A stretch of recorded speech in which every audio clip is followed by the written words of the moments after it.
सतगुरुदेव की जय। सर्वसंगत से प्रार्थना है, सत्संग प्रारंभ हो रहा है। कृपया सत्संग स्थल पर शांतिपूर्वक विराजमान होकर के श्रद्धा से सत्संग सुने। परमेश्वर की प्यारी आत्माओं से पुनर्निवेदन है, सत्संग प्रारंभ हो रहा है। कृपया सत्संग स्थल पर शांतिपूर्वक विराजमान होकर के श्रद्धा से सत्संग सुने। सत सही संत रामपाल जी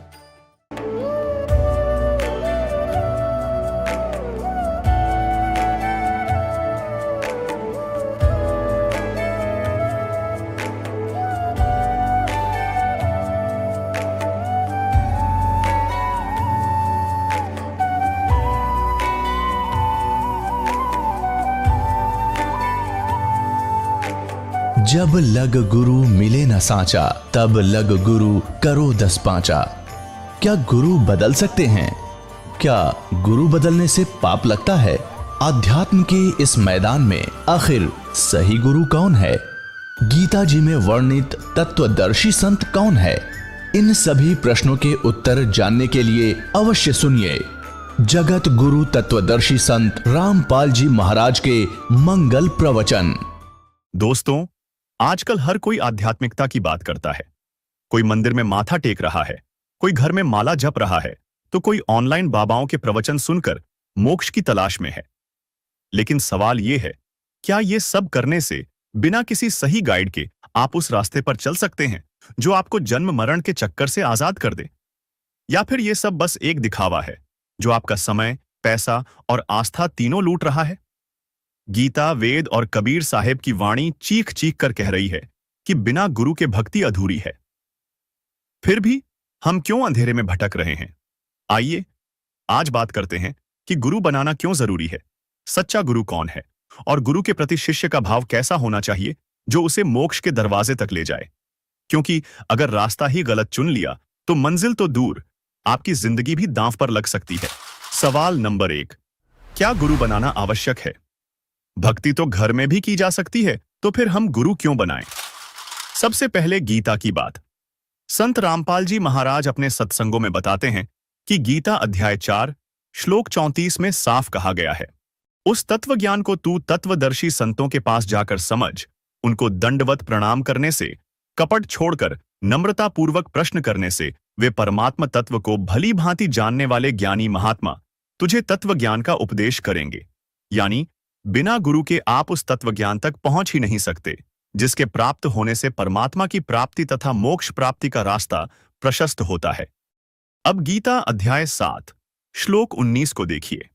इसमें कहा गया है कि मेरी पूजा भी जन्म जन्मांतरों के अंत के जन्म में कोई ज्ञानी आत्मा ठीक से करता है, अन्यथा अन्य उपासना में ही लगे रहते हैं। यह बताने वाला महात्मा तो बहुत दुर्लभ है कि केवल वासुदेव अर्थात सर्वगतम ब्रह्म ही सब कुछ है। उसी की भक्ति से परम शांति प्राप्त होती है, उसी की भक्ति से सनातन परम धाम प्राप्त होता है, उसी की भक्ति से वह परम पद प्राप्त होता है जहां जाने के पश्चात साधक फिर लौटकर संसार में कभी नहीं आते। तो सवाल है, जब गीता ज्ञानदाता खुद कह रहा है कि सच्चा रास्ता गुरु से मिलता है, तो हम बिना गुरु के भटक क्यों रहे हैं? अब वेदों की सुनिए। यजुर्वेद अध्याय 40 मंत्र 10 में लिखा है कि कुछ लोग परमात्मा को निराकार मानते हैं, कुछ साकार। लेकिन सच्चाई क्या है, ये केवल तत्वदर्शी संत ही बता सकते हैं। यानी परमात्मा का असली स्वरूप समझने के लिए भी गुरु की जरूरत है। कबीर साहेब ने तो और साफ शब्दों में कहा, सतगुरु बोले अमृतवाणी, गुरु विन मुक्ति नहीं रे प्राणी। गुरु हैं आदि अंत के दाता, गुरु है मुक्ति पदारथ भ्राता। गुरु गंगा काशी अस्थाना, चारि वेद गुरु गमते जाना। गुरु है सुरसरी निर्मल धारा, बिन गुरु घट नाही हो उजियारा।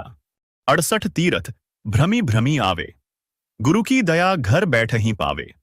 गुरु कहे सोई पुण्य करिए, मातु पिता दो कुल तरिए। गुरु पारस परसे नर लोई, लोहते कंचन होए सोए। शुकदेव के गुरु जनक बिदेही, वो भी गुरु के परम सनेही। नारद गुरु प्रहलाद पठाए, भक्ति हेतु जिन दर्शन पाए। कागभूषण जोगजीत गुरु कीन्हा, अगम निगम सभी कही दीन्हा। ब्रह्मा गुरु कविरग्नि को कीन्हा, होम यज्ञ जिन आज्ञा दीन्हा।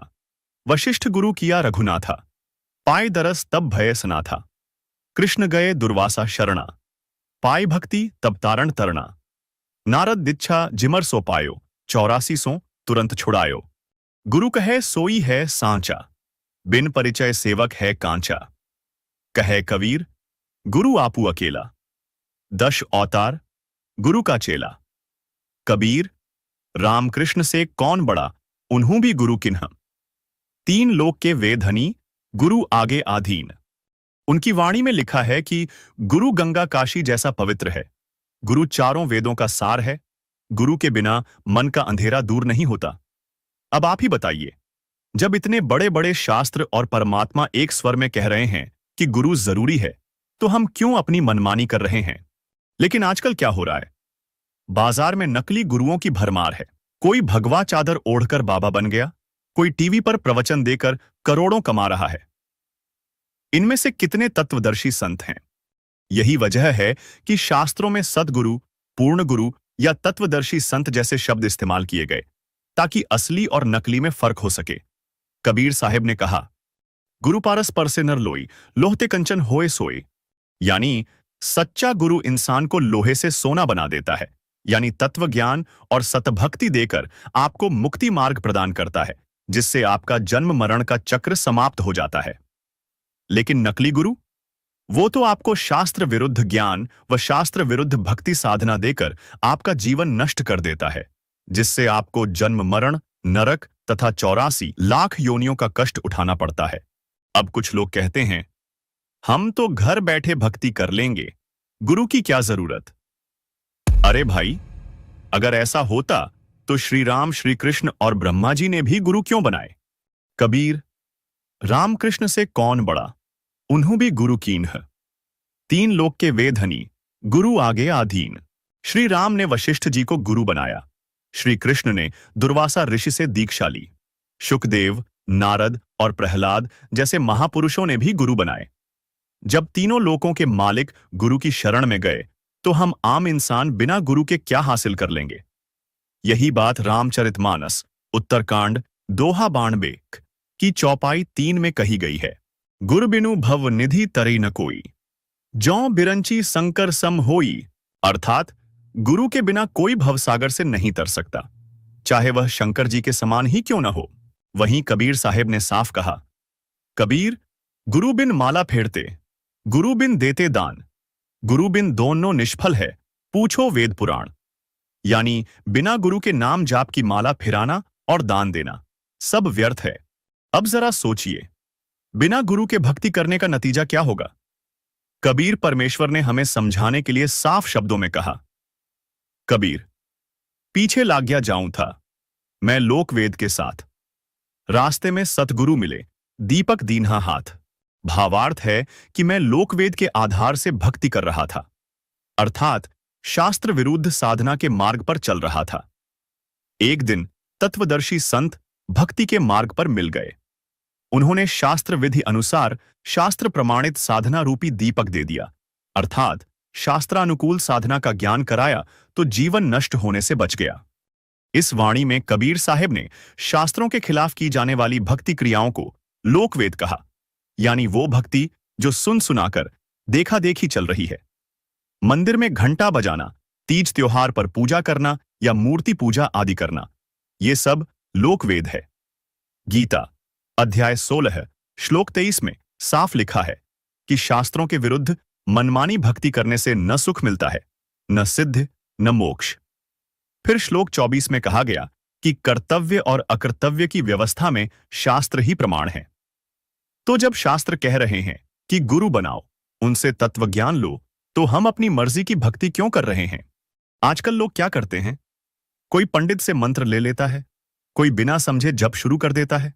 लेकिन कबीर साहिब ने कहा, कबीर गुरु बिन काहू न पाया ज्ञाना, ज्यों थोथा भुस छड़े मूड किसाना। कबीर गुरु बिन वेद पढ़े जो प्राणी, समझे न सार रहे अज्ञानी। यानी बिना गुरु के वेद पढ़ने से भी उसका ज्ञान नहीं समझा जा सकता। गुरु वो दीपक है जो अंधेरे में रास्ता दिखाता है। कबीर साहेब की वाणी में लिखा है, रास्ते में सतगुरु मिले दीपक दीन्हा हाथ। यानी सतगुरु ने शास्त्रानुकूल साधना का ज्ञान दिया तो साधक का जीवन बच गया, लेकिन बिना गुरु के वो तो भूसे की तरह उड़ जाता है, यानी नष्ट हो जाता है। जैसे मूर्ख किसान बिना समझे फसल बर्बाद कर देता है। लेकिन कुछ लोगों का कहना है कि भक्ति तो हम स्वयं घर में कर सकते हैं, गुरु बनाने की कोई आवश्यकता नहीं है।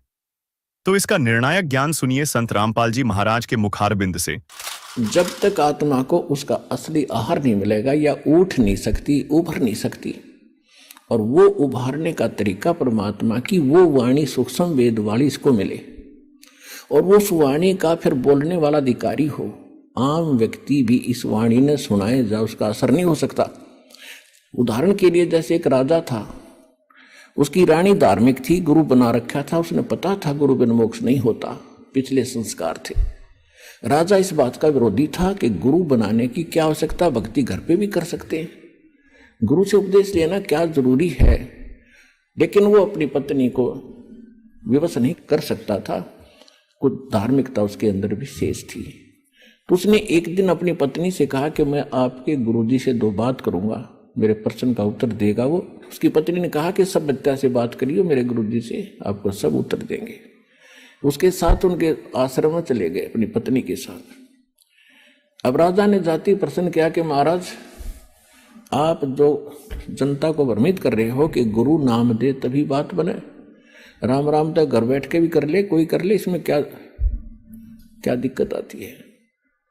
आप लोगों ने तो अपनी रोजी का जीविका बना रखी है दुनिया को भ्रमित करके। अपने आत्माओं परमात्मा जगह जगह आते रहते हैं, अपनी प्यारी आत्माओं को समझाते रहे हैं। कहीं भी जाकर वो किसी साधु संत के रूप में कुछ दिन रहते थे, फिर चले जाते थे। वहाँ जो पुण्य आत्मा होती थी वो आ जाती थी, उनसे आशीर्वाद से धर्म पुण्य करवा कर उनको चार्ज कर जाते थे। इस समय के लिए वो भक्ति को जीवित रखना चाहते थे। तो परमात्मा यानी उस संत जी ने कहा कि राजन, एक विस्तार के साथ आपको बताना पड़ेगा। अब 2 शब्दों में इसका उत्तर मैं दे नहीं सकता, और मुझे और भी बहुत भक्त बैठे, इनसे मिलना है। मैं कभी आपके घर आऊंगा तब इसका उत्तर दूंगा। राजा ने सोचा, और अच्छा वहाँ आराम से इसका मगज चाटूंगा, वहाँ जाएगा तो अच्छी बात है, ठीक है जी। समय बता दिया कि उस दिन आऊंगा, तीसरे दिन, और इस समय आऊंगा। अब राजा इंतजार कर रहा था, और रास्ते में पहरेदारों उन जो खड़े थे सैनिक अंग रक्षक, उनको बोल दिया था कि साधु आएंगे, उनको आने देना, रोकना नहीं। स्वयं सिंहासन पर विराजमान होकर बैठा था, सामने आसपास मंत्री खड़े थे, सैनिक अंग रक्षक खड़े थे राजा के। अब ज्यों ही संत जी वहां राजा के पास पहुंचे, वहां सैनिक खड़े थे, सिपाही खड़े थे। उन सिपाहियों से संत ने कहा कि इसे अरेस्ट कर लो, इसको गिरफ्तार करो। किसको? राजा को। राजा की तरफ संकेत कर रहा था कि सैनिकों, इसे गिरफ्तार करो। एक बार कहा, राजा ने सोचा वैसे मजाक कर रहे हैं। दूसरी बार सीरियसली कहा तो राजा ने सोचा ये तो भी बकवाद कर रहा है। तो राजा ने कहा कि सैनिकों, इसको अरेस्ट करो। इतना ही कहा था, सैनिकों ने, सिपाहियों ने उस महात्मा को चारों तरफ से जकड़ लिया। अगले आदेश की इंतजार कर रहे थे कि इसका क्या करें। तब संत जी ने कहा कि महाराज, आप राजन आए अतिथि का, साधु संत का सत्कार किया करते हैं, कैसे बेइज्जती किया करते हैं। तो राजा ने कहा कि आप बात ही कुछ ऐसी कर रहे हो तो ऐसे व्यक्ति को क्या सत्कार दिया जाए, आप क्या बकवास कर रहे हो। संत जी ने कहा, मैं आपके उस प्रश्न का उत्तर दे रहा हूं जो आपने परसों पूछा था मेरे आश्रम में जाके, कि गुरु जी की क्या आवश्यकता है, भक्ति तो हम खुद भी कर सकते हैं। राजा बोला, ये खाक उत्तर दिया, तो आप तो मेरी गद्दी पर कब्जा करना चाहते हो कि तेरी गद्दी को तो मैं थूकूं भी को नहीं। पर बात सुनने में जो बात बताना चाहता था कि जैसे आज आपके वर्ड में पावर है आपके शब्द में शक्ति है। मैंने वही शब्द बोला कि इसे अरेस्ट करो, गिरफ्तार करो, ये सैनिक टस से मस नहीं हुए, और आपने वही शब्द बोले इसे गिरफ्तार करो, इन्होंने एक सेकंड की देर नहीं करी, तुरंत गति में आगे। इसी प्रकार संत की शब्द में शक्ति होती है। जो वचन वाणी सत्संग वो करेंगे उससे तुरंत असर होता है, उसको आम आदमी बकता रहो उसे कोई असर नहीं होगा। और यही कारण रहा कि आज तक इन महापुरुषों की वाणी ग्रंथ बनाकर भी लोग जाप करते रहे, इसका पाठ भी करते रहे।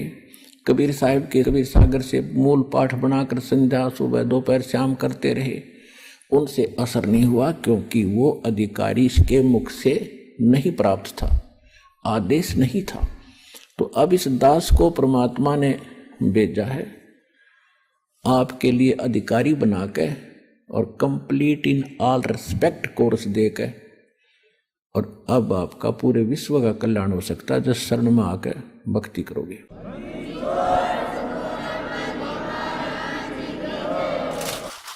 तो दर्शकों, बात साफ है, गुरु के बिना भक्ति अधूरी है।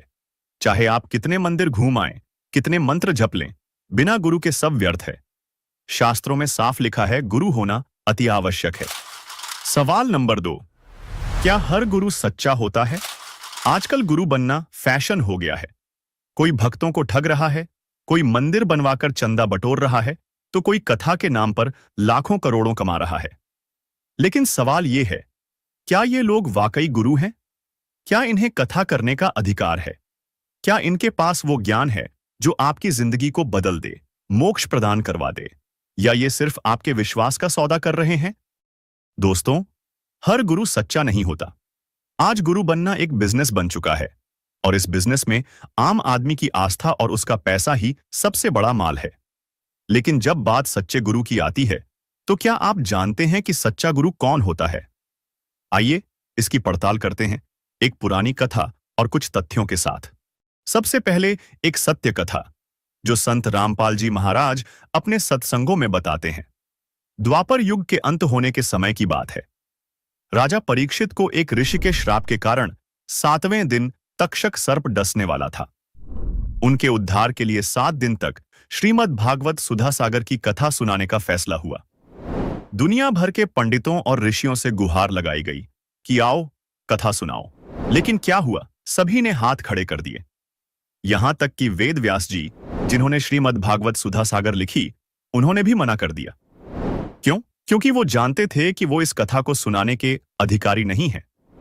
आखिरकार स्वर्ग से सुखदेव ऋषि को बुलाया गया, जिनके 7 दिन कथा सुनाने से राजा परीक्षित का मोह संसार से छूटा।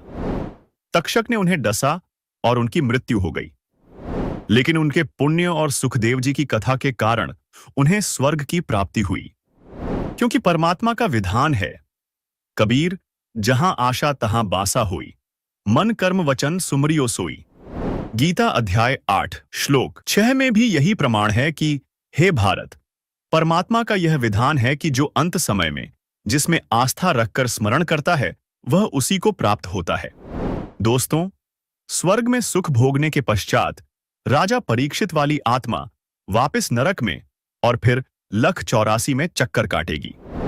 ये काल ब्रह्म के 21 ब्रह्मांड का हार्ड एंड फास्ट रूल है, अर्थात अटल नियम है। लेकिन यह उपलब्धि भी 3 लोक के अधिकारी गुरु बिना प्राप्त नहीं हो सकती। अब सोचिए, अगर गलत गुरु कथा सुनाता तो क्या राजा परीक्षित को स्वर्ग प्राप्ति होती? नहीं। यह बताता है कि गुरु का अधिकारी होना बहुत जरूरी है। एक और उदाहरण सुनिए। जब प्रधानमंत्री किसी शहर में आ रहा हो तो उससे पहले कुछ लोग मंच पर गाना गाते हैं, भाषण देते हैं, ताकि भीड़ को प्रभावित किया जा सके। लेकिन वे जो कह रहे होते हैं उनमें से एक बात भी करने में सक्षम नहीं होते। प्रधानमंत्री आता है, 2 शब्द बोलता है, आगरा में स्कूल बनावा दो, रोहतक से झज्जर जाने के लिए 4 लाइन सड़क बनावा दो, और अगले दिन ही काम शुरू हो जाता है। क्यों? क्योंकि प्रधानमंत्री के शब्दों में शक्ति है। और यदि यही बात आप और हम जैसा आम व्यक्ति कहे तो हमारी बड़ी मूर्खता होगी, क्योंकि हमारे वचन में इतनी शक्ति नहीं है। जबकि प्रधानमंत्री के लिए यह सब साधारण बात है। लेकिन आज के गुरु वो तो सिर्फ मंच पर गाना गाने का काम कर रहे हैं, आपके विश्वास का मनोरंजन कर रहे हैं, और आप तालियां बजा रहे हैं, जो कि इन गुरुओं की बड़ी मूर्खता है। इससे यह बात स्पष्ट होती है कि किसी को भी गुरु बनाना ठीक नहीं है, बल्कि अधिकारी गुरु यानी पूर्ण गुरु होना अति आवश्यक है, तभी लाभ संभव है। तो अब सवाल यह है, आप अपने गुरु को कैसे परखेंगे? क्या वो आपको शास्त्र अनुकूल भक्ति का रास्ता दिखा रहा है, या सिर्फ आपकी आस्था और पैसे का सौदा कर रहा है? आजकल फर्जी गुरुओं की बाढ़ आ गई है। कोई जादू दिखाकर भक्त बनाता है, कोई डर दिखाकर। लेकिन सच्चा गुरु डर नहीं, ज्ञान देता है। वो आपको शास्त्रों की गहराई में ले जाता है, न कि सिर्फ कहानियां सुनाता है। तो पूर्ण गुरु को परखने का समाधान भी कबीर परमेश्वर की अमरवाणी यानी सूक्ष्म वेद तथा पवित्र श्रीमद् भगवद गीता में विद्यमान है। क्या बताया है कि ये एक संसार रूपी उल्टा लटका हुआ वृक्ष समझो, पूरा विश्व सब ब्रह्मांडों समेत, और जिसकी ऊपर को जड़ है, नीचे को तीनों गुण रूपी शाखा है। श्रीमद् भगवद गीता अध्याय नंबर 15 के श्लोक नंबर 1 से लेकर 4 में ये स्पष्ट किया है। इस उल्टे लटके हुए संसार रूपी वृक्ष की जानकारी दी है। अब आपको ये उल्टा लटका हुआ संसार रूपी वृक्ष दिखाते हैं, फिर आसानी से जो दास सब सदग्रंथों से रूबरू करने जा रहा है, आपको आसानी से समझ जाएंगे। देखिएगा, ये समझो एक संसार रूपी वृक्ष है पूरा।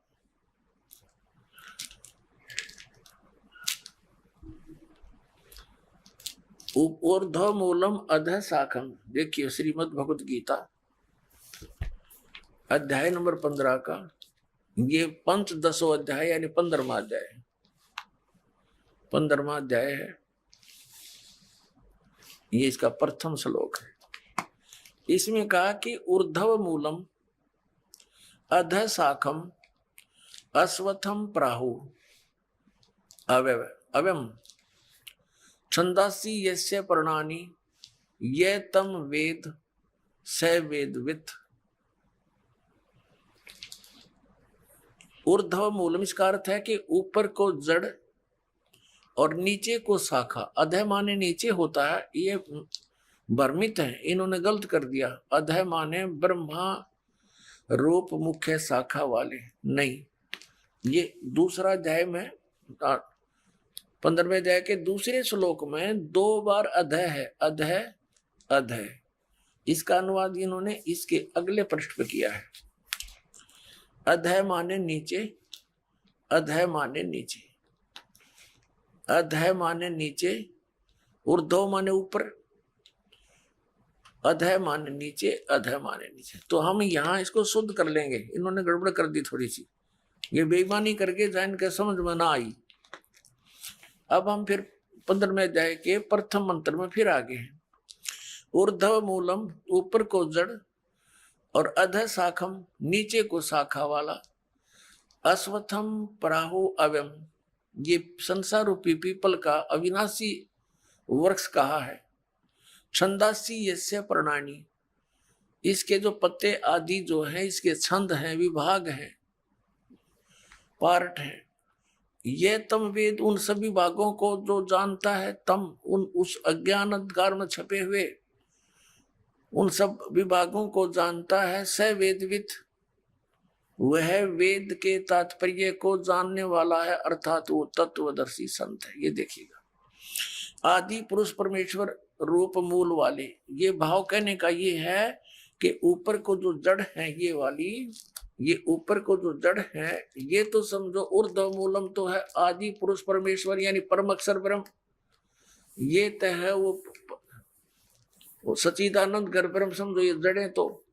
और ये तना अक्षर पुरुष, ये परम अक्षर पुरुष, ये तना अक्षर पुरुष। ये देखिएगा, ये पूर्ण ब्रह्म कहो, परमेश्वर कहो, परम अक्षर ब्रह्म कहो या सच्चिदानंद घन ब्रह्म कहो, ये जड़ें हैं। जैसे ये जड़, ओनली जड़, और फिर इसके बाहर जो जमीन से बाहर दिखाई देता है इसको पेड़ बोलते हैं।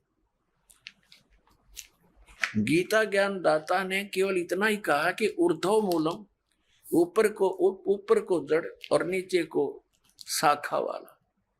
ये संसार रूपी पीपल का वृक्ष का है। और जो संत इसके सभी छंद यानी विभागों को जानता है, स वेदविद, वो तत्वदर्शी संत है। परमेश्वर कबीर जी ने 600 वर्ष पहले आकर कहा था, तत्वदर्शी संत की भूमिका बताई थी अपने सच्चिदानंद घन ब्रह्म की वाणी में अपने मुख कमल से बोलकर। वो ऐसी ही लीला करता है, वेद भी प्रमाण देते। 600 वर्ष पहले लगभग परमात्मा ने बताया था कि अक्षर पुरुष एक पेड़ है जो जमीन से बाहर दिखाई देता, उसको वृक्ष बोलते।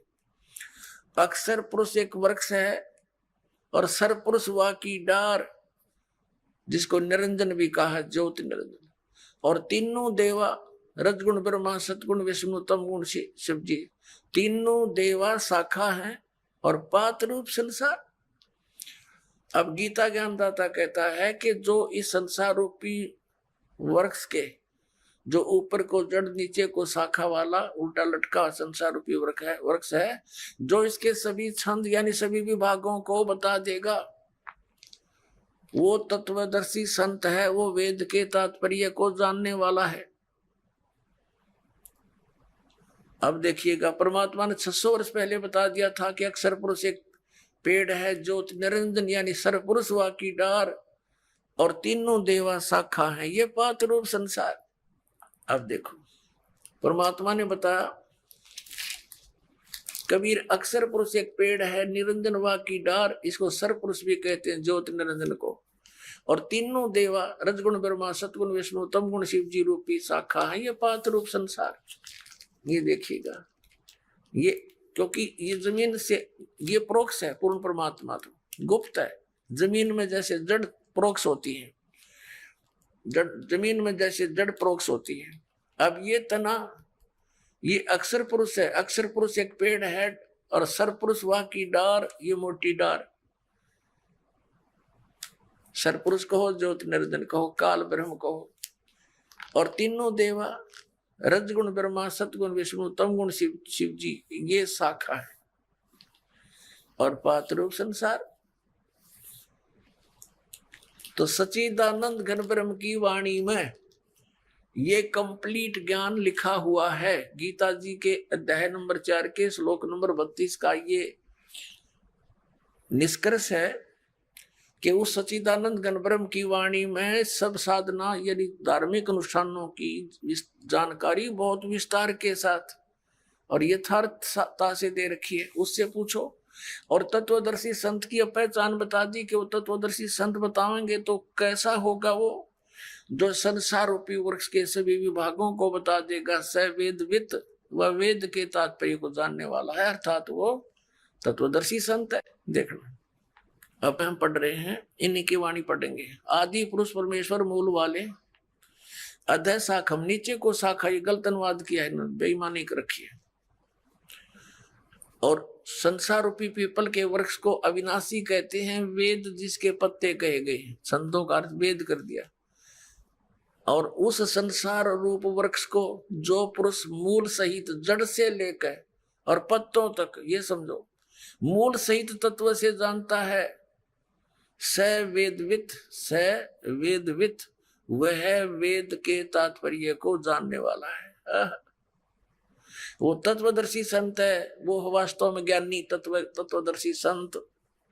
अब इसको थोड़ा सा और आगे पढ़ेंगे, जैसे इस पुस्तक में आगे देखिए, अध्याय नंबर 15 के श्लोक नंबर, अब एक हमने पढ़ लिया, दूसरा देखो। इसमें लिखा है कि उस संसार रूपी वृक्ष की तीनों गुण रूप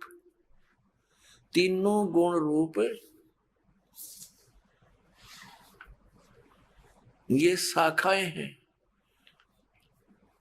विषय पर वाला ये शाखाएं हैं, बस इतना ही लिखना था।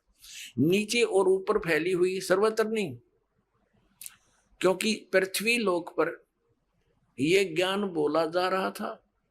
और श्री ब्रह्मा, श्री विष्णु, श्री रजगुण ब्रह्मा, श्री सतगुण विष्णु, श्री तमगुण शिव जी की जो पहुंच है, रीच है, उनकी जो पहुंच है, जो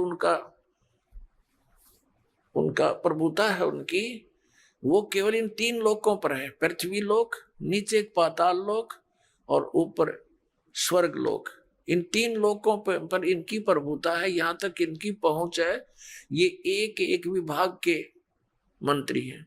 और पृथ्वी लोक पर यू बोला जा रहा है क्या ना, ऊपर और नीचे यानी स्वर्ग और नीचे पाताल तक इनकी क्षमता है। रजगुण ब्रह्मा, सतगुण विष्णु, तमगुण शिव जी की। देखना श्रीमद् भगवत गीता अध्याय नंबर 15 का हम श्लोक नंबर अब दूसरा पढ़ रहे हैं।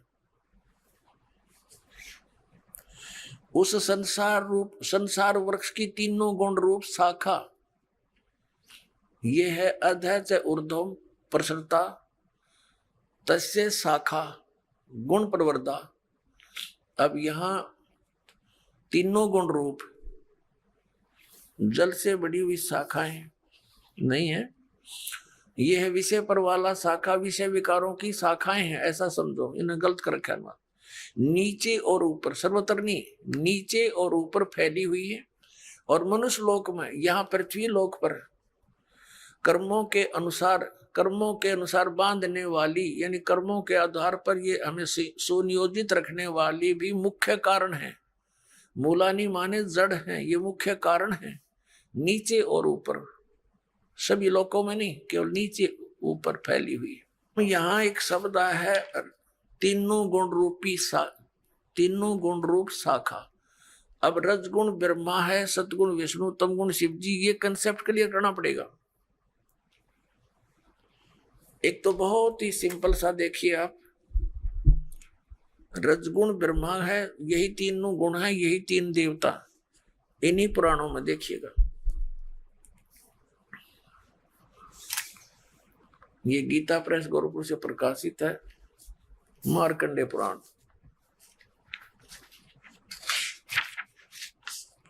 ये वही मार्कंडे पुराण है, सचित्र मोटा टाइप। अब ये कहां से छपी है, यहां से देखना। प्रकाशक एवं मुद्रक हैं गीता प्रेस गोरखपुर, गोविंद भवन कार्यालय, कोलकाता का संस्थान। ये इनके फैक्स और फोन नंबर है। इसके 123 नंबर पर आपको दिखाते हैं। संक्षिप्त मार्कंडे पुराण 122 पृष्ठ से शुरू करेंगे। ये मार्कंडे जी बोल रहे हैं, मार्कंडे जी अपना ज्ञान बता रहे हैं, इसके सामने आ जाते हैं। यहां रजोगुण प्रधान ब्रह्मा, तमोगुण प्रधान रुद्र और सत्व प्रधान श्री विश्वपालक विष्णु है। यही 3 देवता हैं और यही 3 गुण हैं। यही 3 देवता हैं, रजगुण ब्रह्मा, सतगुण विष्णु, तमगुण शिव जी। और यही 3 देवता कहो चाहे इनको 3 गुण कहो। हुआ कंसेप्ट क्लियर? वैसे तो बुद्धिमान को कहते हैं संकेत बहुत होता है, लेकिन फिर भी ये बहुत गहरी जड़ें हैं इस अज्ञान की हमारे अंदर, और प्रमाण देते हैं। देखिएगा, ये है श्रीमद् देवी भागवत हिंदी टीका सहित भाग 1। ये कहां से प्रकाशित है? ये है अथ देवी भागवतम भाषा सभाष्टिकम समातम, खेमरा श्री कृष्ण दास प्रकाशन, मुंबई 4। अब यहां देखना, इसमें संस्कृत भी साथ है, बहुत कमाल है। ये है अथ श्रीमद् देवी भागवते भाषा टीका युक्ते तृतीय स्कंध प्रारंभते। 3रा स्कंद प्रारंभ हुआ। अब इसके 11वें पृष्ठ पर, 3रे स्कंद में 11वां पृष्ठ पर हम अब आ गए हैं। 5वां अध्याय है ये। 5वें अध्याय का 8वां श्लोक है, 7वां समाप्त हुआ, 8वां पढ़ेंगे। भगवान शंकर कह रहे हैं, हे माता, यदि हमारे ऊपर सदा आप दया युक्त हो तो हमको तमोगुण में किस प्रकार प्रदान किया है? ब्रह्मा रजोगुण और हरि सतगुण युक्त किए हैं। क्यों युक्त किए हैं? अब यहां हम हिंदी भी पढ़ेंगे। हिंदी हमने पढ़ ली, संस्कृत पढ़ेंगे। ये 7वां श्लोक समाप्त हुआ, 8वां प्रारंभ हुआ। यदि दया धर्मना न सदाम्बिके कथम अहम, किस प्रकार मैं विहित से बना दिया, उत्पन्न कर दिया तमोगुण, और कमलजय, कमल से उत्पन्न होने वाले ब्रह्मा को रजोगुण संभव है, उसको रजोगुण बना दिया। सुविता किमु सतोगुण हरि, और विष्णु जी को आपने सतोगुण क्यों बना दिया, युक्त क्यों कर दिया। इति सिद्धम रजगुण ब्रह्मा सतगुण विष्णु तम गुण शिव जी। अब हम आते हैं उस पवित्र सदग्रंथ अपनी श्रीमद् भगवद गीता के और श्लोक नंबर 2 पर देख, 15वें अध्याय का 2, अध्याय नंबर 15 का मंत्र नंबर 1 तो हमने पढ़ लिया कि ऊपर को जड़ नीचे को शाखा वाला ये संसार रूपी पीपल का विनाशी वृक्ष कहा गया है। और छंदासी यस्य प्रणानी, उसके सभी भाग पत्ते आदि भाग हैं। यह तम वेद, जो उसको जानता है, स वेदविद, ये हमने सारा पढ़ लिया। आदि पुरुष परमेश्वर तो समझो उसकी जड़ है परम अक्षर ब्रह्म, और अधः माने नीचे है, ये गलत अनुवाद है इनका। अब ये संसार रूपी पीपल के वृक्ष को विनाशी कहते हैं, वेद जिसके पत्ते कहे हैं। और जो इसको जानता है जड़ से लेकर नीचे तक, सवेदविद, वो तत्वदर्शी संत है, वेद के तात्पर्य जानने वाला। अब दूसरे में कहा कि उस संसार वृक्ष की तीनों गुण रूप रजगुण ब्रह्मा सतगुण विष्णु तम गुण शिव जी, ये विषय वासना रूपी शाखाएं समझो, और ये नीचे और ऊपर फैली हुई है, सर्वत्र नहीं। ये मनुष्य लोक में कर्मानुसार भी यही हमें सुनियोजित रखते हैं, जैसा जिसका कर्म है वैसा ही देते रहते हैं। ये यहाँ पर हमें बांधे रखते हैं, बांधने वाले हैं, और नीचे और ऊपर फैली हुई सभी लोगों में नहीं। अब तीसरे में कहा है इस संसार का स्वरूप जैसा कहा है वैसा यहाँ विचार काल में नहीं पाया जाता। गीता ज्ञानदाता कहता है कि जो मैं तुझे अब गीता का ज्ञान तेरे मेरे विचार काल में डिस्कशन में, गीता जी के ज्ञान की चर्चा में, इस संसार रूपी वृक्ष का जैसा स्वरूप कहा है वैसा यहाँ विचार काल में, यानी तेरे और मेरे गीता जी के डिस्कशन में मैं नहीं बता पाऊंगा, क्योंकि इसका यहाँ विचार काल में नहीं पाया जाता, क्योंकि न इसका आदि है और न इसका अंत है, कि मुझे इसका कोई ज्ञान नहीं है, तथा न इसकी अच्छी प्रकार सथिति है। इसलिए इस सुविरुद्ध मूलम, इन्होंने अनुवाद गलत किया है, अति दृढ़ मूल वाले, ये ठीक है, इतना ही काफी है। अति दृढ़ मूल वाले यानी ऊपर को जो जड़ है वो तो है अमर स्थल, अमर स्थान परमात्मा का। जैसे ऊपर को जो जड़ समझो, जहां से सब संसार की उत्पत्ति हुई है, जड़ों से पेड़ उगता है, बनता है पौधा बनकर, तो वो आदि ऊपर के जो लोक हैं, सतलोक, अलखलोक, अगम और अकैलोक, वो तो सुविरूढ़ है यानी दृढ़ है, वो तो अविनाशी स्थान है, और वहां से ही बाकी के संसार रूपी वृक्ष की प्रवृत्ति पर विस्तार को प्राप्त हुई है, यानी उस वहां से ही सबकी रचना हुई है, तो वो तो अविनाशी है। सुविरूढ़ मूलम, संसार रूपी वृक्ष की जो जड़ है वो तो समझो दृढ़ है, अविनाशी है। ये देखिए, ये ऊपर को जड़ और नीचे को तीनों गुण रूपी शाखा, ये संसार रूपी वृक्ष है। तो ऊर्ध्व मूलम, ऊपर की जो जड़ है वो तो अविनाशी है। अब 15वें अध्याय के हम अब तीसरा श्लोक पढ़ रहे हैं। सुविरुद्ध मूलम यानी अति दृढ़ मूल वाले ऊपर के स्थान तो कति अविनाशी हैं। उस संसार रूपी पीपल के वृक्ष को दृढ़ेन माने दृढ़, असंग शस्त्रेण का अर्थ है या तत्व रूपी तत्व ज्ञान रूपी शस्त्र के द्वारा काट कर, इन्होंने वैराग रूप शस्त्र बना दिया इसका, उस क्योंकि तत्व ज्ञान की बात चल रही है, तत्व ज्ञान रूपी शस्त्र द्वारा काट कर, अर्थात उसको अच्छी तरह उस तत्वदर्शी संत से तत्व ज्ञान प्राप्त करके और इसको अच्छी तरह समझकर उसके पश्चात परमेश्वर के उस परम पद की खोज करनी चाहिए। देखना 15वें अध्याय के 4थे श्लोक में, तीसरा हमने पढ़ लिया, अब 4थे पर आ गए। यहां इसका अनुवाद है 4थे। उसके पश्चात यानी तत्वदर्शी संत से प्राप्त ज्ञान के आधार से, उस तत्व ज्ञान के आधार से उसके पश्चात उस परम पद परमेश्वर को भली भांति खोजना चाहिए, जिसमें गए हुए साधक यानी फिर लौटकर संसार में नहीं आते, और जिस परमेश्वर से इस पुरातन यानी पुराने संसार रूपी वृक्ष की प्रवृत्ति विस्तार को प्राप्त हुई है, यानी जिस परमात्मा ने सब ब्रह्मांडों की रचना की है, उसी आदि पुरुष नारायण के परम अक्षर ब्रह्म के सच्चिदानंद घन ब्रह्म की मैं शरण हूं, इस प्रकार दृढ़ निश्चय करके परमेश्वर का मनन और निधि ध्यान करना चाहिए। परपदे माने उसकी पूजा करनी चाहिए। अब श्रीमद् भगवत गीता जी अध्याय नंबर 15 के श्लोक नंबर 1 से 4 में ये स्पष्ट हो गया। एक तो तत्वदर्शी संत कौन होगा जो ये विभाग बता देगा संसार रूपी वृक्ष की कौन कौन से पार्ट हैं, और फिर बताया उसके पश्चात परमेश्वर के उस परम पद की खोज करनी चाहिए जहां जाने के बाद साधक फिर लौटकर कभी संसार में नहीं आते। उनका जन्म और मृत्यु का दीर्घ रोग नाश हो जाता है।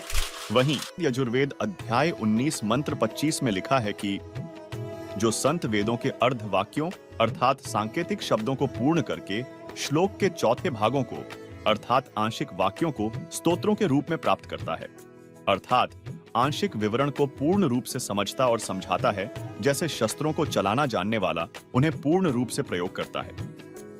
ऐसे पूर्ण संत ओंकारों अर्थात ओम तत्सत मंत्रों को पूर्ण रूप से समझ व समझाकर दूध पानी छानता है, अर्थात पानी रहित दूध जैसा तत्व ज्ञान प्रदान करता है, जिससे अमर पुरुष अर्थात अविनाशी परमात्मा को प्राप्त करता है। वह पूर्ण संत वेद को जानने वाला कहा जाता है। तथा यजुर्वेद अध्याय 19 मंत्र 26 में लिखा है कि वह पूर्ण संत 3 समय की प्रार्थना की साधना बताता है। सूर्य के उदय अस्त से बने एक दिन के आधार पर प्रथम श्रेष्ठता से सर्व देवों के मालिक पूर्ण परमात्मा की पूजा तो प्रातः काल करने को कहता है, जो पूर्ण परमात्मा के लिए होती है। दूसरी दिन के मध्य में करने को कहता है, जो सर्व देवताओं के सत्कार से संबंधित अमृतवाणी द्वारा साधना करने को कहता है। तीसरी पूजा शाम को प्राप्त करता है, अर्थात जो तीनों समय की साधना भिन्न भिन्न करने को कहता है, वह जगत का उपकारक संत यानी तत्वदर्शी संत है। दर्शकों, वर्तमान में वह तत्वदर्शी संत कोई और नहीं बल्कि संत रामपाल जी महाराज जी हैं, जिन पर यजुर्वेद और गीता में बताए गए लक्षण खरे उतरते हैं। गुरु के लक्षण बताते हुए कबीर परमेश्वर ने कबीर सागर के बोध सागर खंड अध्याय जीव धर्म बोध के पृष्ठ 1960 में कहा है कि गुरु के लक्षण 4 बखाना। प्रथम वेद शास्त्र का ज्ञाता, दूजे हरि भक्ति मन कर्म बाणी, तीसरे समदृष्टि कर जानी, चौथे वेद विधि सब कर्मा, यह 4 गुरु गुण जानो मर्मा। अर्थात पूर्ण गुरु वह है जो वेदों तथा अन्य सभी ग्रंथों का पूर्ण ज्ञाता हो। वह वेदों के अनुसार परमात्मा की भक्ति मन कर्म वचन से स्वयं करता है और करवाता है तथा उसकी करनी और कथनी में कोई अंतर नहीं होता। वह सर्व अनुयायियों को समान दृष्टि से देखता है, ऊंच नीच का भेद नहीं करता। इसके अलावा पूर्ण गुरु की एक अन्य लक्षण बताते हुए संत गरीबदास जी ने कहा है, गरीब सतगुरु के लक्षण कहूँ मुद्रे बन विनोद, 4 वेद सच शास्त्र कहे 18 बोध। अर्थात जो सच्चा गुरु अर्थात सदगुरु होगा वह ऐसा ज्ञान बताता है कि उसके वचन आत्मा को आनंदित कर देते हैं, बहुत मधुर लगते हैं, क्योंकि वे सत्य पर आधारित होते हैं। कारण है कि सदगुरु 4 वेदों तथा सर्व शास्त्रों का ज्ञान विस्तार से कहता है। जैसे 4 वेद एक बोध हैं, 18 पुराण भी एक बोध हैं। इस प्रकार कुल 18 बोध हैं। उनको जानने वाला शास्त्रों के आधार से भक्ति विधि तथा ज्ञान बताता है, वह सतगुरु होता है। और गीता अध्याय 15 श्लोक 1 में वर्णित उलटे लटके हुए वृक्ष का भेद वर्तमान समय में सतगुरु संत रामपाल जी महाराज द्वारा दिया जा रहा है, जिन्होंने अपने सत्संगों में बताया है। कबीर अक्षर पुरुष एक पेड़ है, क्षर पुरुष वाकी डाल, तीनों देवा शाखा हैं, पात रूप संसार, हम ही अलख अल्लाह हैं, कुतब गौस अरू पीर, गरीबदास खालिक धनी, हमरा नाम कबीर। अर्थात कबीर जी ने कहा है कि इस संसार रूपी वृक्ष की मूल यानी जड़ रूप करतार मैं हूं। गीता अध्याय 15 श्लोक 17, गीता अध्याय 8 श्लोक 9 में जो उत्तम पुरुष परमात्मा कहाँ है, जो तीनों लोकों में प्रवेश करके सबका धारण पोषण करने वाला अविनाशी परमेश्वर कहाँ है, वह मैं कबीर हूँ। दर्शकों, जैसे पेड़ की परवरिश मूल यानी जड़ से होती है, इसी प्रकार परम अक्षर ब्रह्म कबीर जी से असंख्य ब्रह्मांडों की परवरिश होती है। क्योंकि संत रामपाल जी महाराज ने अथर्व वेद कांड 4 अनुवाक 1 मंत्र 7, यजुर्वेद अध्याय 40 मंत्र 8 तथा ऋग्वेद मंडल 1 सूक्त 1 मंत्र 5 सहित अन्य वेद मंत्रों से आंखों देखे गवाहों की वाणियों से स्पष्ट किया है कि सर्व सृष्टि के रचनहार कबीर जी हैं। उन्हीं गवाहों में से एक संत गरीबदास जी ने कहा है, गरीब अनंत कोटि ब्रह्मांड का एक रति नहीं भार, सतगुरु पुरुष कबीर हैं कुल के सिरजनहार। गरीब परमेश्वर एक कबीर है, दूजा नहीं आधार, दास गरीब सकल सृष्टि का यों ही सिरजनहार। गरीब मात पिता जाके नहीं, नहीं जन्म प्रमाण, यह पूर्ण ब्रह्म कबीर है करता हं समान। तो दर्शकों, अगली बार जब कोई बाबा आपको चमत्कार का लालच दे तो रुकिए, शास्त्रों में बताई गई पूर्ण गुरु के लक्षणों की तराजू में उसे तौलिए। क्या यह वाकई पूरा गुरु है या सिर्फ एक बिजनेसमैन? क्योंकि आपकी आस्था, आपका मानव जीवन अनमोल है, इसे किसी ठग को बेचने की गलती मत कीजिए, बल्कि तत्वदर्शी संत सतगुरु रामपाल जी महाराज की शरण ग्रहण करिए, क्योंकि आज वे ही शास्त्रों में बताई गई पूर्ण गुरु के लक्षणों की तराजू में खरे उतरते हैं। दोस्तों, अब तक हमने गुरु और पूर्ण गुरु के बारे में तो जान लिया, लेकिन क्या गुरु के पूर्ण होने मात्र से बात बन जाएगी? ऐसा नहीं है दोस्तों। यदि गुरु को पूरा होना चाहिए तो शिष्य को गुरु के प्रति पूर्ण समर्पित होना चाहिए। तो इसी से जुड़ा एक सवाल और खड़ा होता है कि सवाल नंबर 3, गुरु के प्रति शिष्य का भाव कैसा होना चाहिए जो उसे मुक्ति तक ले जाता है? दोस्तों, आजकल हर कोई आध्यात्मिकता की बात करता है और अध्यात्म से जुड़े लोग मोक्ष की बात करते हैं। संत रामपाल जी महाराज कहते हैं कि बिना सच्चे गुरु के मोक्ष का रास्ता ढूंढना ऐसा है जैसे बिना नक्शे के जंगल में भटकना। गुरु वो दीपक हैं जो अंधेरे में रास्ता दिखाते हैं, लेकिन अगर शिष्य का भाव ही ठीक ना हो तो यह दीपक कितना भी तेज जलता हो, रास्ता दिखाई नहीं देगा। तो आइए बात करते हैं कि संत रामपाल जी महाराज के ज्ञान के आधार पर शिष्य का गुरु के प्रति भाव कैसा होना चाहिए जो उसे मोक्ष तक ले जाए। सुनिए।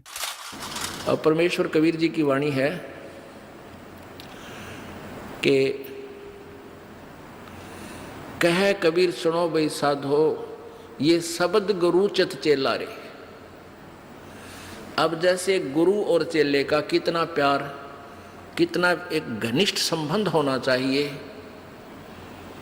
कह कबीर तुम चरण चित राखो, जो सुई में डोरा रे। कितना बेस्ट उदाहरण दिया, एग्जाम्पल दिया भगवान ने कि गुरु और शिष्य का इतना लगाव, इतना अपनापन होना चाहिए जैसे सुई में धागा डाल दे, वो लटकता है, सुई के साथ ही लटकता रहेगा और नीचे मार देगा, ठो लकड़े को नहीं क्यों करेगी। तो ऐसे अपना लगाओ अपने सच्चे गुरु में इत लगा लो। तो ये हुआ गुरु शिष्य का प्रेम, गुरु शिष्य का जो ना आपस में संबंध। जब हम यहाँ से जाएंगे तो आपकी यहाँ से मृत्यु होगी तो आपको गुरु जी ही इतना लगाव होना चाहिए गुरुदेव में कि हमने जो कुछ नहीं चाहिए, परमात्मा गुरु जी आज्ञा पाओ मेरे। तो वो फिर ऐसे आप सीधे वहीं पहुंच जाओगे जहाँ आशा था वासा हुई। तो अब जैसे गुरु और शिष्य का ऐसे लगाव होना चाहिए जो सुई में डोरा रे। तो ऐसे कहा कि फिर शब्द गुरु चित चेला रे। जो मंत्र गुरु जी ने आपको दे दिया वो तो तेरा शब्द, और इस मन, इस चित्त ने, इस मन ने उस शब्द जो मंत्र दे रखा उसका चेला बना दे। इस मन को उस मंत्र का, इस सुरत शब्द समावे। तेरी सुरती, तेरी मन, तेरी आत्मा उस दिए हुए मंत्र के साथ ऐसे चिपकी रहे, ऐसा ध्यान रखे, इतना उसका सिमरण करे जो सुई में डोरा रे। यानी ऐसे सुरत और शब्द इसको बोलते हैं। जो गुरुजी ने मंत्र आप दिया है उसके साथ इस मन को इतना जोड़ दे जैसे गुरु और चेले का प्यार हो। तो अब कहते हैं सुर कहे कबीर सुनो भी साधो, अब शब्द गुरु चित चेला रे। गुरु और शिष्य का जो लगाव है, ऐसा ही इस मन को इस मंत्र के साथ ऐसा लगाव लगा, यानी एक पल बीच न दूर ना हो दे। फिर कबीर परमात्मा ने एक शब्द के माध्यम से और विस्तार से समझाया है कि गुरु से लगन कठिन है भाई, लगन लगे बिन काज न सरता, लगन लगे बिना काज न सरता, जीव पर हो जाई गुरु से लगन कठिन है भाई। जैसे पपैया प्यासा बूंद का, पिया पिया टेर लगाई, जैसे पपैया प्यासा बूंद का, पिया पिया टेर लगाई, प्यासे प्राण निकल जा बेशक, प्यासे प्राण निकल जा बेशक, और नीर ना भाई गुरु से लगन कठिन है भाई। लगन लगे बिन काज न सरता, लगन लगे बिन काज न सरता, जीव पर हो जाई गुरु से लगन कठिन है भाई। जैसे मृगा शब्द स्नेही, शब्द सुनन को जाई, जैसे मृगा शब्द स्नेही, शब्द सुनन को जाई, शब्द सुने और प्राण दान दे, शब्द सुने और प्राण दान दे, तन की रे सुध नाही गुरु से लगन कठिन है भाई। लगन लगे बिन काज न सरता, लगन लगे बिन काज न सरता, जीव पर हो जाए गुरु से लगन कठिन है भाई। जैसे सती चढ़ी सता करे, अपने पिया लो लाई, अग्नि देख डरे नहीं मन में, पिया संग जड़ जाई गुरु से लगन कठिन है भाई। लगन लगे बिन काज न सरता, लगन लगे बिन काज न सरता, जीव पर हो जाई गुरु से लगन कठिन है भाई। दो दल सन्मुख आन लड़े हैं, सूरा लेत लड़ाई, दो दल सम्मुख जब आन लड़े हैं, सूरवीर सूरा लेत लड़ाई, टूक टूक हो गिर धरती पे, टूक टूक हो गिर धरती पे, मैदान छोड़ ना जाई गुरु से लगन कठिन है भाई।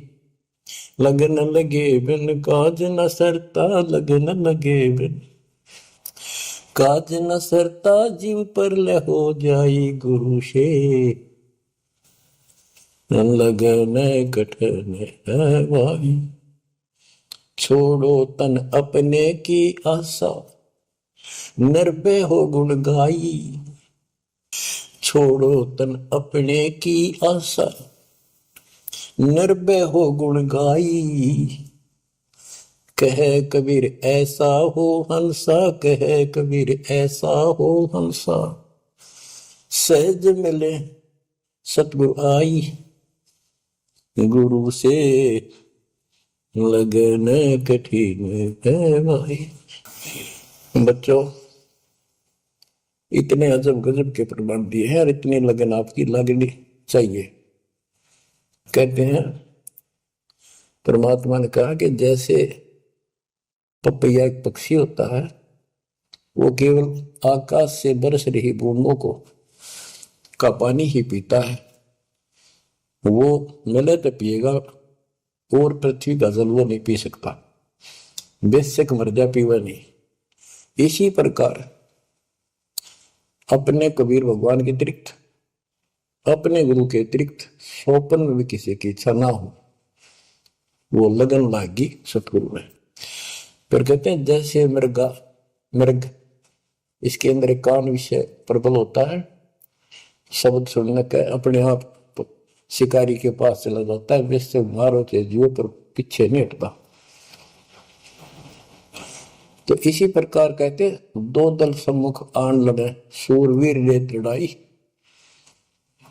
यानी आप समझ लड़ाई होती है, मैदान में खड़े हो जाते हैं सैनिक, शूरवीर टुकड़े टुकड़े होकर मर जाएगा पर मैदान छोड़कर नहीं जाएगा। इसी प्रकार ये रण का मैदान हमारा भी, हमारी लड़ाई अज्ञान और ज्ञान की है, काल शैतान और दयाल की है कि अपने सतगुरु और गुरु के अतिरिक्त किसी से भी स्वप्न में भी कोई लाभ नहीं चाहोगे। दुखी हो चाहे सुखी हो, चाहे लाभ धनी हो चाहे निर्धन हो, कुछ भी देवता दिखे पर होने दो एक बार उसको। तो इसी प्रकार इसको पतिव्रता पद कहा।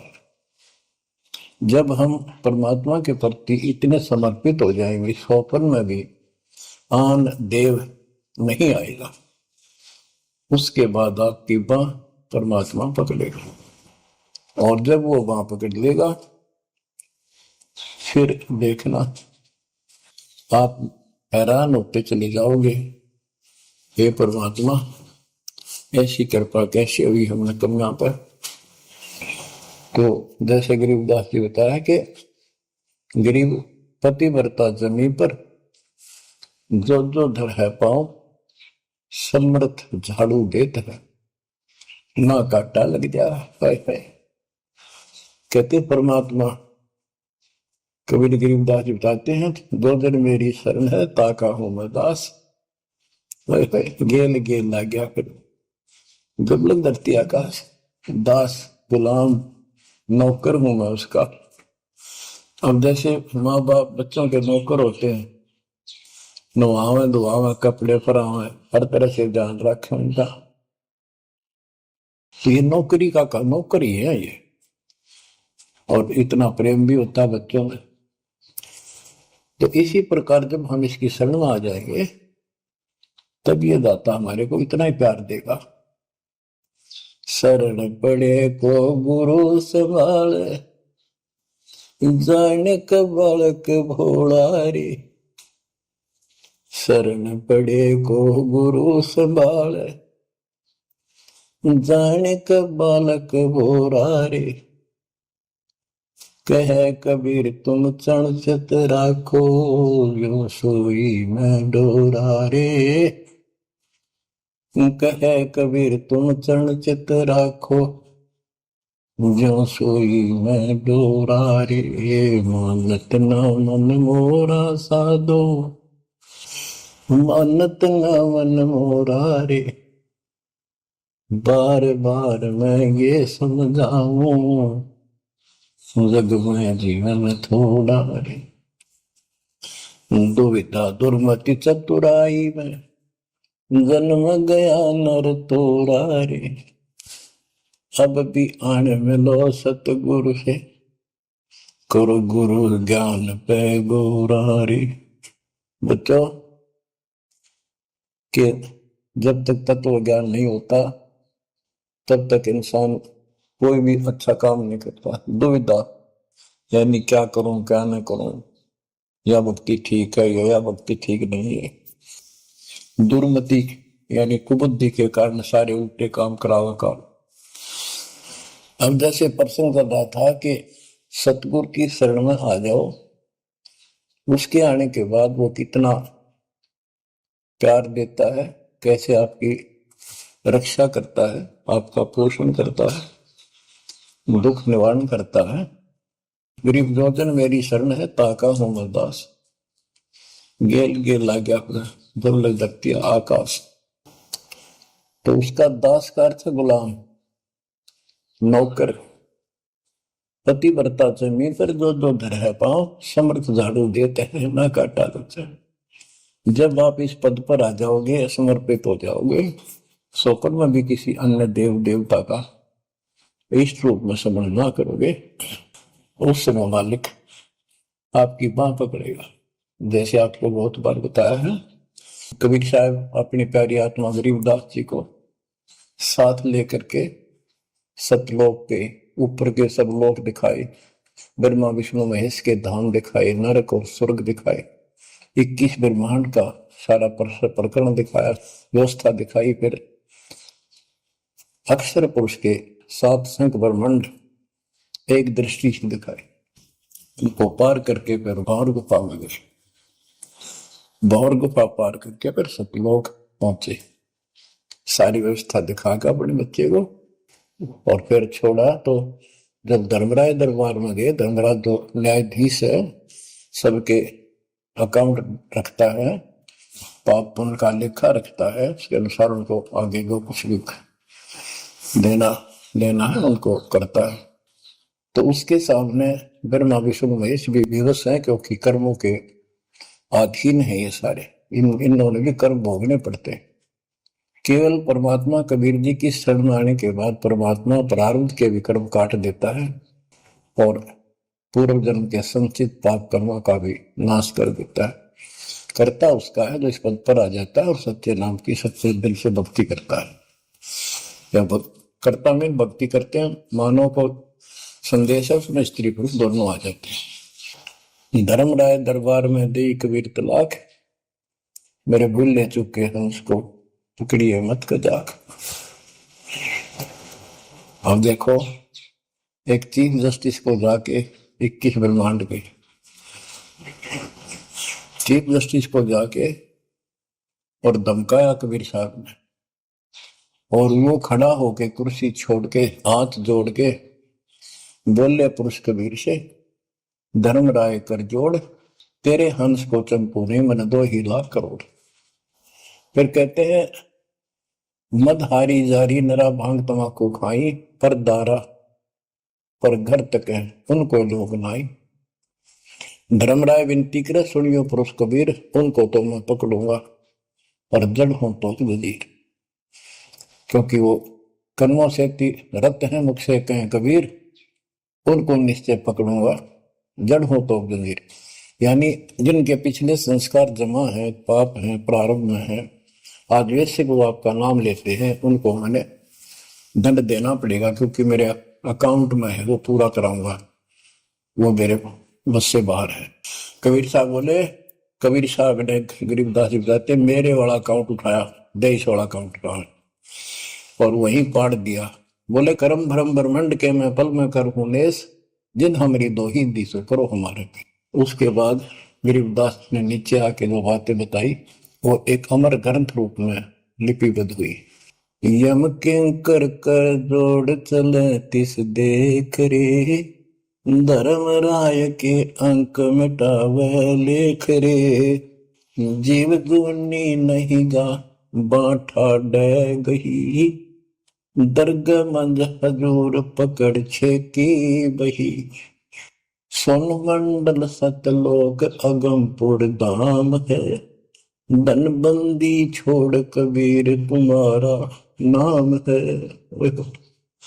देवदास जी बताते हैं कि यम के दूत जो यहाँ के लाट साहब को भी घसीट कर ले जाते हैं तो सत भक्ति नहीं करता।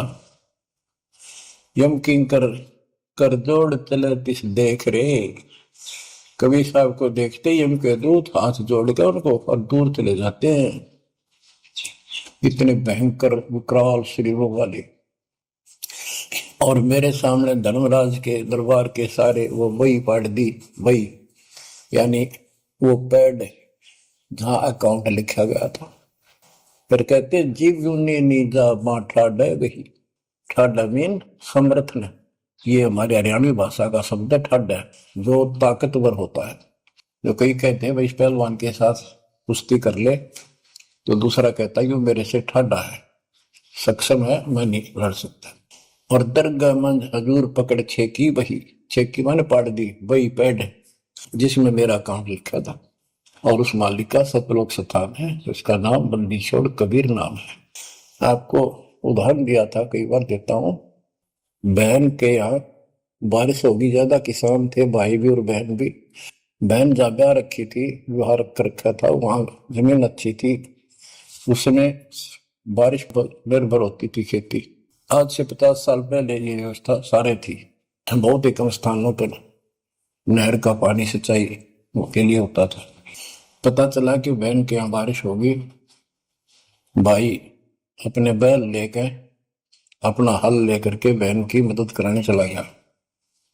वो दूसरे खेत में भेज दिया कि तू वहां जा, और उसका जीजा दूसरे खेत में खेत बांटने चला गया। उसको दूसरे खेत में भेज दिया। खेतों से वो परिचित था, आता जाता रहता था। वहां दिन में सारा दिन काम किया। दोपहर को बैलों को पानी पिलाने के लिए गया तो एक जोड़ी थी, तालाब था उस खेत के आसपास। उस तलैया में बैलों को जल पिला के आया तो एक मंडी थी, वहां पर मंडी, जहाँ छोटा सा चबूतरा बना के 1-2 फुट की एक बना देते हैं, उसको मंडी बोलते हैं। उसमें 5 किलो गुड़ की बेली रखी थी। पहले इकट्ठा 5 किलो की बेली बनाया करते थे, स्पेशल इन पीरों के लिए, देवताओं के चढ़ाने के लिए अलग से शुरू से निकाला जाता था। बाकी छोटी छोटी पेड़ी बनाते थे। उसके भाई ने, उस भक्त ने, वो सारा गुड़ उठा लिया, ले आया, खुद फोड़ पाड़ कर कुछ खाया, आप खाया, बाकी बैलों को खिला दिया। अपना काम करके शाम में घर आ गया, सो गया। स्वप्न में एक 4.5 फुट का आदमी और टोपी पहरे हुए, जैसे मुसलमान पीर होता है ऐसा, आया ने बोला, तेने मेरा गुड़ खा लिया, तेरी हिम्मत कैसे बढ़ गई? कहने लगा, तू ठाडे की शरण में है, ठाडे की शरण में है तो बच गया, तुझे मारो तेरे बैला न मारो, आज के बाद उधर मत आ जाना। न्यू कहकर चला गया। दरसा उसने भी लग गया कि वो के बुलाएगी, लेकिन हिम्मत होगी कि जब भगवान जिसकी शरण में मैं हूं, बंदी छोड़ की शरण में, जो पार मान गया और हौसला बुलंद हुआ। सुबह उसने अपनी बहन से पूछा, बहन ऐसे ऐसे, वहां एक गुड़ रखा था मंडी के ऊपर, मैं बैल पानी पान गया था, बैलों को मैं उठा लिया, मैंने खा लिया, कुछ बैलों को खिला दिया, और कुत्ते कहा वो फायदा क्या था? अरे कैसा कहा, पीर सा था, ऐसे ऐसे बोला मेरे कि तुझे मारो तेरे बैलों को मारता, बच गया, तू ठंडे की शरण में है। यह बात सुनकर बहन रोने लगी। बोली, ये तेरे क्यों के करा, तू बच कैसे गया? वो तो किसी ने छोड़ता है कोई नहीं, जब उसकी कोई आइटम उठा ली से उसने मारे पशुओं में नुकसान कर देता, कति में टक्कर मारते हैं, वो पशु राम राम का मरते हैं। अपने पति से बोली, तनु इधर क्यों भेजा मेरा भाई? खूब उसको ऊपर 6 मारी, गुस्सा हुई। तो वो बोला, भाई आए तेरा भी यकीन नहीं हो रहा, वो तेरा शेर हाथ जोड़ के गया, तू कहाँ भटक रही है नादान, आजा अपने भगवान की शरण। इसलिए कबीर साहब ने कहा है, गुरु गोविंद कर जानियो और चलियो आज्ञा माँ, मिले तो दंडवत बंदगी, नहीं तो पल पल ध्यान लगा। जब भी आपको मिले दंडवत प्रणाम करें और गुरु जी को परमात्मा मानना। वो खुद तो भगवान थे ही, लेकिन अब अपने दास को भेजा है परमात्मा ने, तो इसलिए कि आपका जो भाव है वो बना रहेगा। जैसे गणित के अंदर एक प्रश्न आता था ब्याज का, ऋण का, तो उसमें मूलधन ज्ञात करना होता था। मूलधन तो होता था वो करोड़ों और अरबों रुपए का। उस करोड़ों और अरबों रुपए के मूलधन को प्राप्त करने के लिए मानना पड़ता है, मान लीजिए मूलधन 100 रुपये। वो 100 रुपये मूलधन नहीं है, लेकिन वो सपोज करना पड़ेगा उस प्रॉब्लम को सोल्व करने के लिए। तो ये समझ लेना पुण्यात्माओं, परमात्मा की वाणी है कि गुरु गोविंद कर जानियो और रहियो आज्ञा माही, मिले तो दंडवत बंदगी, नहीं पल पल ध्यान लगाए। अब जैसे आप यहाँ से जाओगे शरीर छोड़ के, ये तो छूटेगा, आपको मालूम है सबको। हम चाहते तो नहीं है कभी मृत्यु हो, लेकिन यह तो होगी होगी। वो माल्य के आधार पे है। अब तो आप भक्त हो गए, आपकी मृत्यु तो भगवान कबीर साहब के हाथ में है। आप कहोगे तब होगी, कई बार कह लोगे जब होगी। अब काल नहीं मार सकता आपको, अकाल मृत्यु नहीं मर सकते आप, अगर नियम ठीक रखोगे।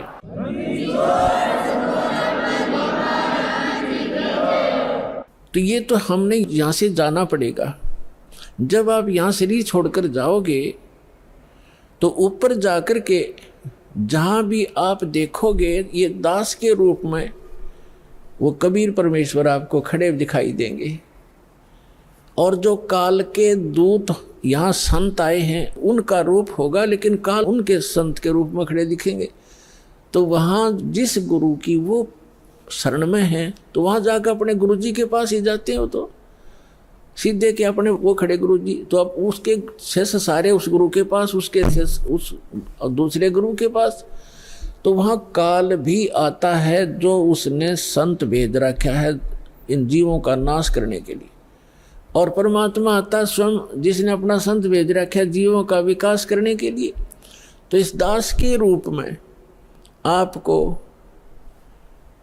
वहाँ परमात्मा मिलेंगे। आपको एक और हिदायत दी जाती है कि जब आप गुरु जी के पास जाते हो, प्रणाम करते हो,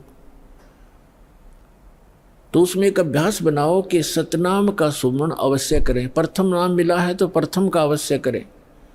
जैसे प्रणाम करते करते भी आप एक सांस का सेवन आसानी से कर सकते हो।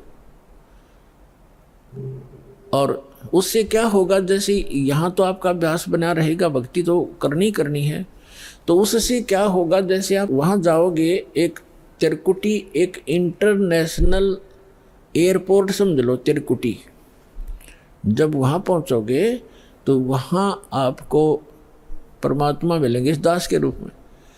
और वहाँ काल भी धोखा देने के लिए इस दास का रूप बना सकता है।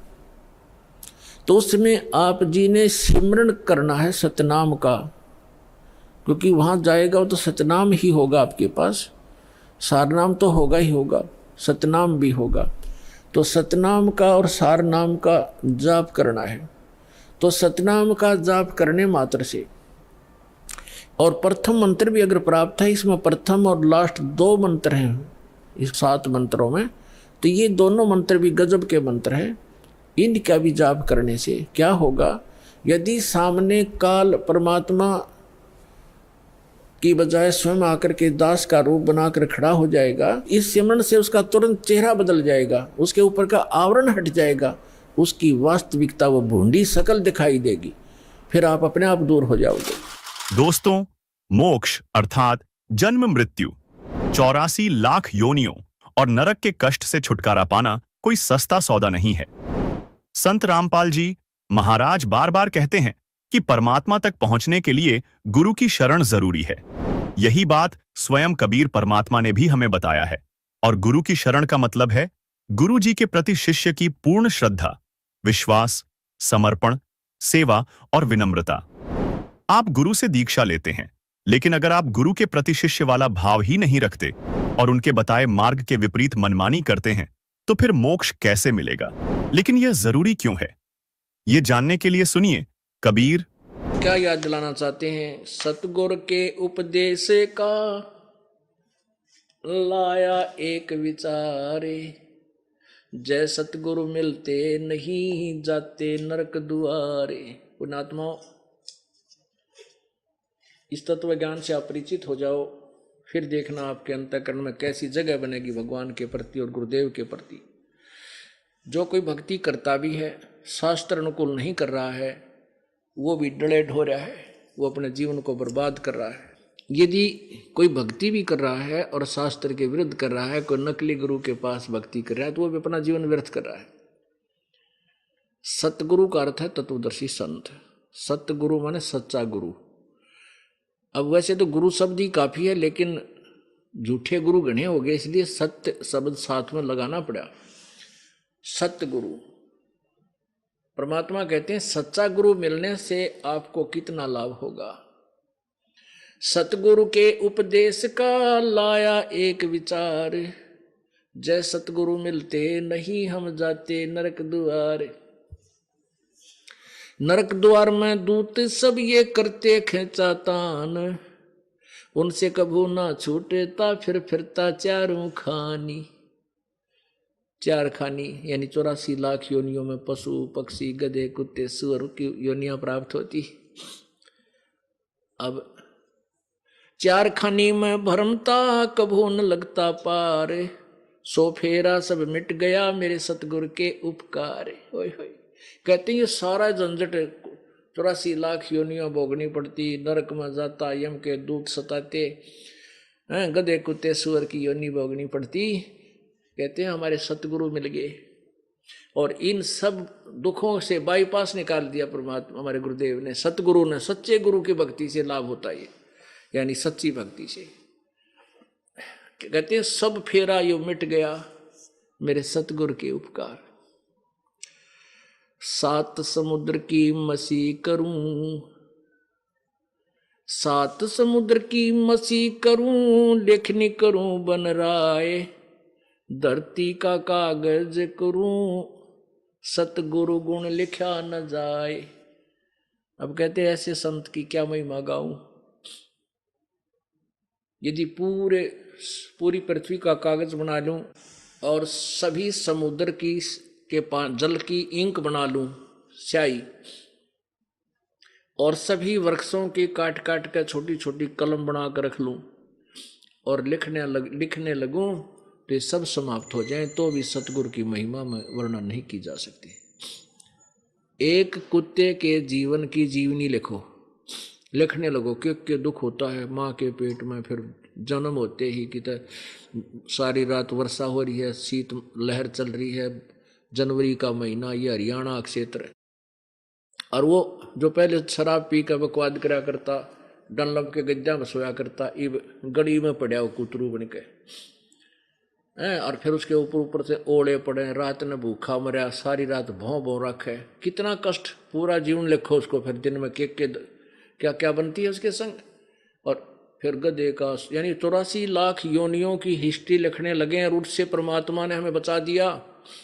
कहते हैं उनके दुखों को लिखते लिखते परमात्मा की महिमा को से हमें जो राहत हुआ, इसको लिखते लिखते सब समाप्त हो जाएं तो भी शेष रह जाए। अर्थात सतगुरु जी महाराज जब हम मिले हैं, उनकी महिमा का हम कोई गुणगान नहीं कर सकते, वो कितने हमारे लिए उपकारक हैं। आगे क्या बताते हैं, सतगुरु के सिजदा करूं कर्म छुटाए कोटे, जो सतगुरु की निंदा करें फिर जम तोड़ेंगे ओठ। ऐसे सतगुरु के, ऐसे तत्वदर्शी संत के ऊपर कहते हैं सिजदा करूं, जिसने ऐसे करोड़ों पापों से बचा दिया। और ऐसे संत की जो निंदा करता है, उसके अंदर दोष देखता है, कहते हैं उस प्राणी की दुर्गति होगी, यम के दूत नरक में घेर कर कुटेंगे, उसके होठ तोड़ेंगे। होठ तोड़ना माने बुरी तरह पिटाई करना। फिर क्या बताते हैं, गुरु मानुष कर जानते। अब ऐसे सतगुरु के विषय में बताया है, सतगुरु मानुष कर जानते ते नरकइये अंध, होवे दुखी संसार में फिर आगे यम के फंद।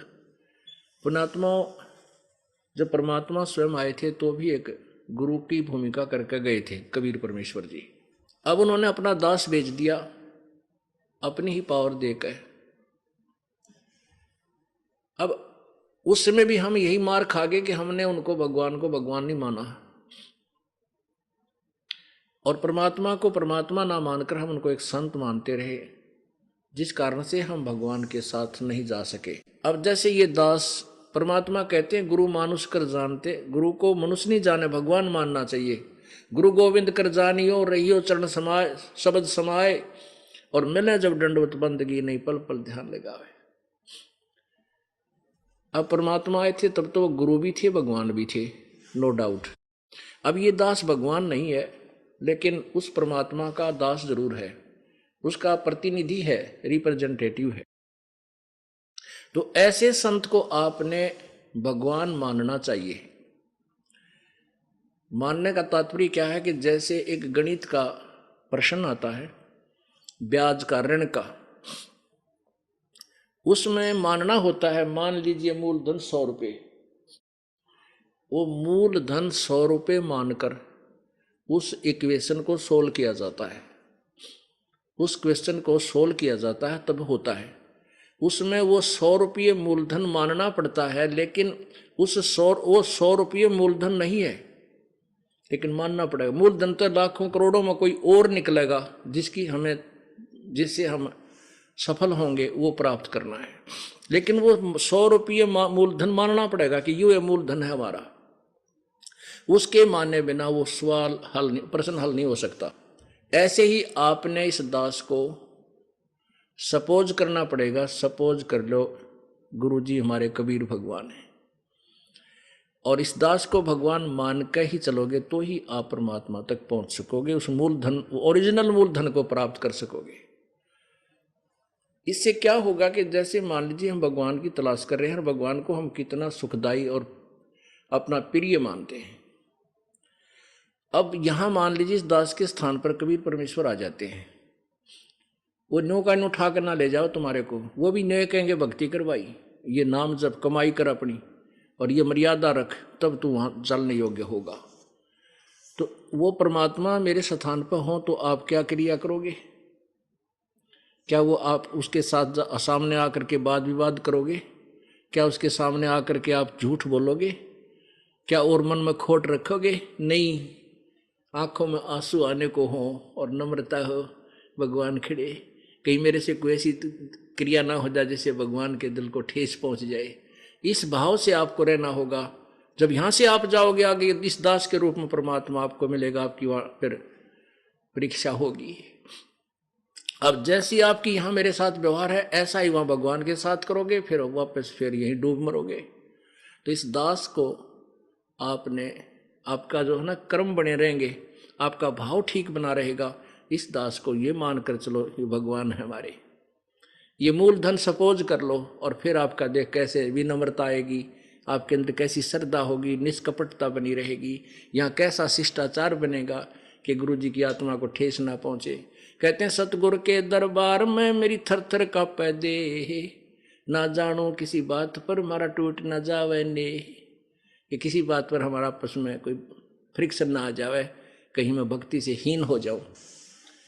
और जिनको सतगुरु नहीं मिलते उनके लिए आत्मा रो रही है, क्या कहती है? मत दे दिए सत बालम याणे नू, मत दे दिए बालम याणे नू, मत दे दिए बालम याणे नू, मत दे दिए बालम याणे। गीता और भागवत पढ़े ना बूझे शब्द ठिकाने नू, गीता और भागवत पढ़े नहीं बूझे शब्द ठिकाने नू, मन मथुरा दिल द्वारका नगरी कहा करे बरसाने नू, मैं तो दे दी है बालम याणे नू, मैं तो दे दी है बालम याणे नू, मैं तो दे दी है बालम।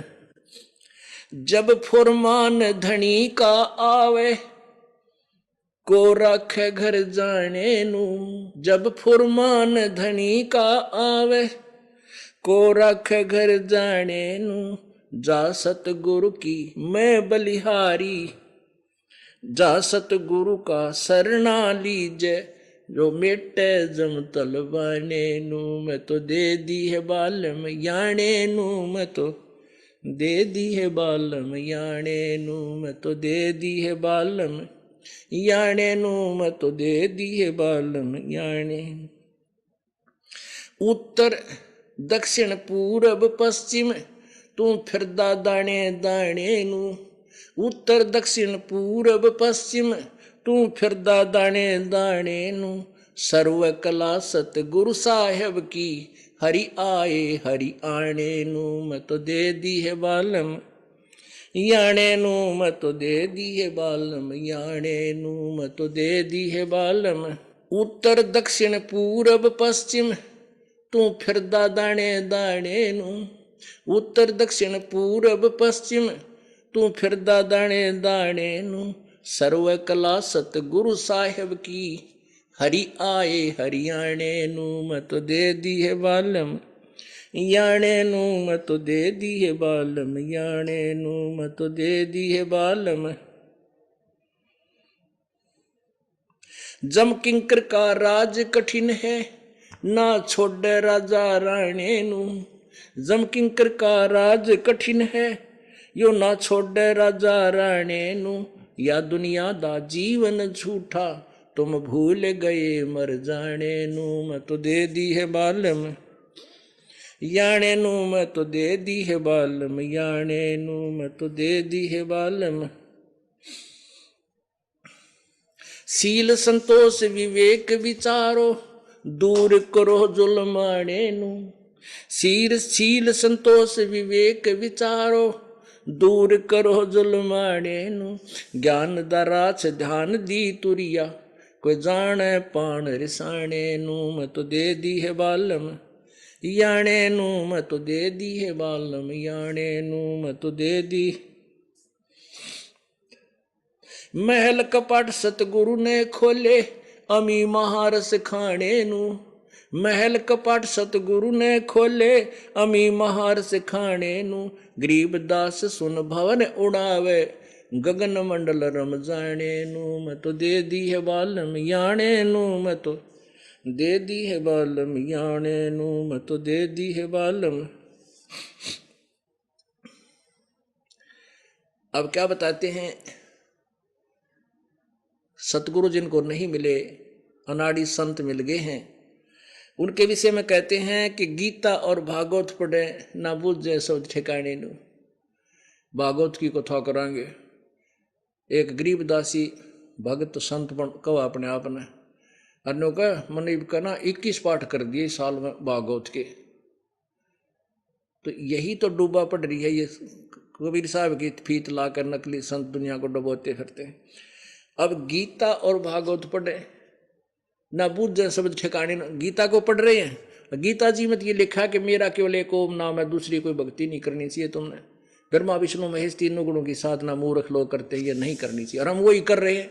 अर्थात जो गीता जी हमें बताना चाहती है, सिद्ध श्रीमद् भगवद गीता, वो क्या संदेशा दे रही है, इससे परिचित ना होकर केवल उसके पाठ करने पर जोर दे रखा है।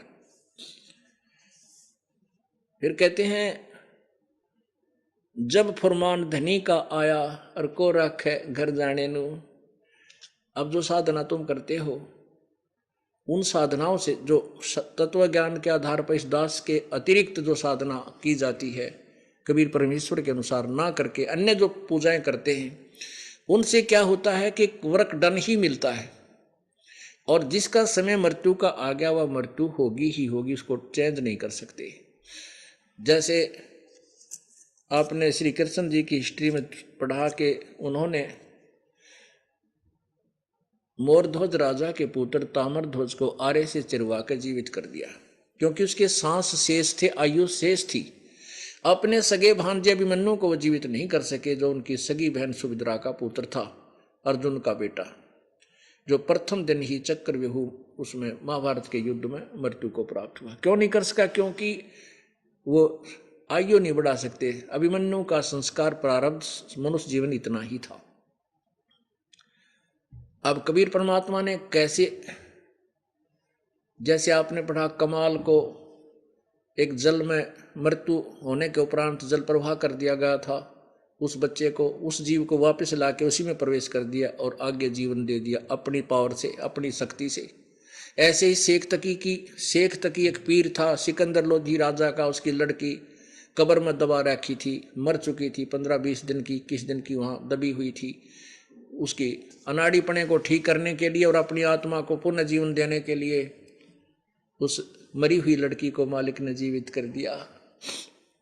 और यहाँ भी बहुत से उदाहरण हैं जिनके ऊपर मृत्यु मंडराई और उनको पता चल गया कि तेरी आयु आगे नहीं थी। कुछ एक ने तो अपना जन्म पत्री भी दिखवा रखी थी। अब परमात्मा की भक्ति से उनकी वो मृत्यु आई लेकिन टल गई। तो यहाँ क्या बताते हैं, जब फुरमान धनी का आवे, को रखे घर जाने नु, जा सतगुर का सरना लीजे, जो मेटे जम तलवाणी नु। तलवाना माने सम्मन, बुलावा, कि यम का बुलावा आ गया, चल तेरा टाइम पूरा हो गया। ऐसे सतगुरु की शरणा लीजिए जो मेटे जम तलवाने नु, और कह दे भाग जाओ यहां से, इसको हमने अपनी तरफ से आयु दे दिए। ऐसे सतगुरु की शरणा लीजिए जो मेटे जम तलवाने न। जम माने यम के दूतों का जो बुलावा आता है उसको समाप्त कर दे, खत्म कर दे। अब क्या बताते हैं कि उत्तर दक्षिण और पूर्व पश्चिम तो फिरता दाने दाने नु, पर मांगता फिरे और भगवान ने ढूंढा है। कहते सर्व कला सतगुर साहेब की, हरि आए हरियाणे नु। परमात्मा गरीबदास जी को आकर मिले थे हरियाणा, जब तक हरियाणा प्रदेश बना भी नहीं था, आज से 200 वर्ष पहले। उस समय गरीबदास जी ने कहा था हरि आए हरियाणे नु। छुडानी गांव है जिला झज्जर के अंदर हरियाणा में, वहां खेतों में परमात्मा आए थे कबीर साहब अपने सतलोक से। उस समय की वाणी कहा कि हरि आए हरि, सर्व कला उस सतगुरु साहेब की, पूरा विश्व पूरे ब्रह्मांड उसी परमात्मा की कला है, उसी की द्वारा रचे हुए हैं। वो हरि वो भगवान इस हरियाणे में प्रकट हुए थे। अब 200 वर्ष पहले बोली हुई वह वाणी, यही अक्षेत्र आज हरियाणा 1966 में हरियाणा बन गया। उसी विषय में कह रहे हैं कि तू कि धक्के खाता अंडा है, भगवान तो हरियाणा में आए थे भाई, और अब फिर हरियाणा में आगे न सोच ले, दास को वो ढंडोरा फिर पिटवा दिया और वह चीज फिर दे दी जो मालिक आप बता के गए थे। अध्यात्म मार्ग के अंदर गुरु का महत्व तो बहुत है, क्योंकि परमात्मा भी आकर के गुरु रूप में ही लीला किया करते थे। कबीर साहब बताते थे, गुरु समान नहीं दाता रे जग में, गुरु समान नहीं दाता, गुरु समान नहीं दाता रे जग में, गुरु समान नहीं दाता। वस्तु अगोचर गई सतगुरु ने, भली बताई बाता। वस्तु अगोचर गई सतगुरु ने, भली बताई बाता। काम क्रोध कैद कर डारे, लोभ का घली ना था, गुरु समान नहीं दाता रे जग में, गुरु समान नहीं दाता, गुरु समान नहीं। काल करे सो हाल ही कर ले, फिर मिले ना साथा। 84 में जाए पड़ोगे, भुगतोगे दिन राता, गुरु समान नहीं दाता रे जग में, गुरु समान नहीं दाता, गुरु समान नहीं। शब्द पुकार पुकार कहते हैं, कर लो संतन साथा। शब्द पुकार पुकार कहते हैं, कर लो संतन साथा। सेवा बंदगी करो सतगुरु की, कालन वह माथा, गुरु समान नहीं दाता रे जग में, गुरु समान नहीं दाता। कहे कबीर सुनो भाई धर्मन, सकल कट कर्म कटि जाता। कहे कबीर सुनो भाई धर्मन, सकल कर्म कटि जाता। पढ़ता खोल मिलो सतगुरु से, पहुंचो लोक सुना था, गुरु समान नहीं दाता रे जग में, गुरु समान नहीं दाता। कहे कबीर सुनो भाई धर्मन, सकल कर्म कट जाता। कहे कबीर सुनो भाई धर्मन, सकल कर्म कट जाता। पर्दा खोल मिलो सतगुरु से, पहुंचो लोक सुना था। गुरु समान नहीं दाता रे जग में, गुरु समान नहीं दाता। बच्चों, सतगुरु परमात्मा होते हैं। सतगुरु जैसे प्रधानमंत्री जी का कोई नॉमिनेटेड होता है, उसका नुमाइंदा होता है, वो प्रधानमंत्री ही होता है, उसके पास उसकी पूर्ण पावर लेकर आता है। तो उसके प्रति आपने सतगुरु जैसी यानी परमात्मा जैसी ही आस्था, श्रद्धा और भाव बनाना होगा। वस्तु अगोचर दे सतगुरु दे, गुप्त वस्तु कहते हैं। सोहम गरीब सोहम शब्दम जग में डाए, सार शब्द हमने गुप्त छुपाए। फिर के कोटि ज्ञान हम जग में बाख्या, मूल ज्ञान हमने गुप्त ही रखा। तो वो अगोचर वस्तु सतगुरु ने दी आपको। और वस्तु अगोचर दे सतगुरु ने, बली बताई बात। काम क्रोध कैद कर डारे, लोभ का डाली नाथा। जैसे गरीबदास जी कहते हैं, गरीब सतगुरु मिले तो इच्छा मेटे, पद मिल पदे समाना, चल हंसा उस लोक पठाऊं जो आदि है बरस्थान। या वही परमात्मा ने ये बताया है कि काम क्रोध कैद कर डारे, लोभ का गाली ना था, इच्छा हटा दी, ये बकवास छुड़वा दी और मालिक के साथ के पास चलने के लिए प्रेरित किए। काल करे सो हाल ही कर दे, काल करे सो हाल यानी तुरंत कर ले, फिर मिले ना साथा, फिर ये टाइम नहीं मिलेगा। ऐसा सतगुरु, ऐसा मनुष्य जीवन है ये कलयुग का वो समय, बिजली पीढ़ी का। बच्चों फिर दाव नहीं लगेगा। आप अपनी किस्मत सराहा करो, 100 बस शुक्र बनाया करो उस पर पिता। आप तो बालक को अपने पता ही नहीं था कि ये इतना अनमोल वस्तु हमें प्राप्त होने जा रही है। आपको तो अब धीरे धीरे धीरे धीरे समझ में आओगे, इतने दृढ़ हो जाओगे ये भगवान, रात को भी उठ के विचार किया करोगे। देख क्या बुरी बढ़ती जाता ताकि सब बनाते। तो कहते काल करे सो हाल ही कर ले, फिर मिले ना साथा। 84 में जाए पड़ोगे, भुगतोगे दिन राता। गुरु समान नहीं दाता रे जग में। बच्चों, आपका तो पता नहीं, बनते 100 बार पढ़ दी, 1000 बार सुना दी, आज भी कलेजा मुंह को आता है ये सुन सुन के। पर बात में कैसी बोल पड़ी थी, कैसा जुल्म होता हमारे साथ।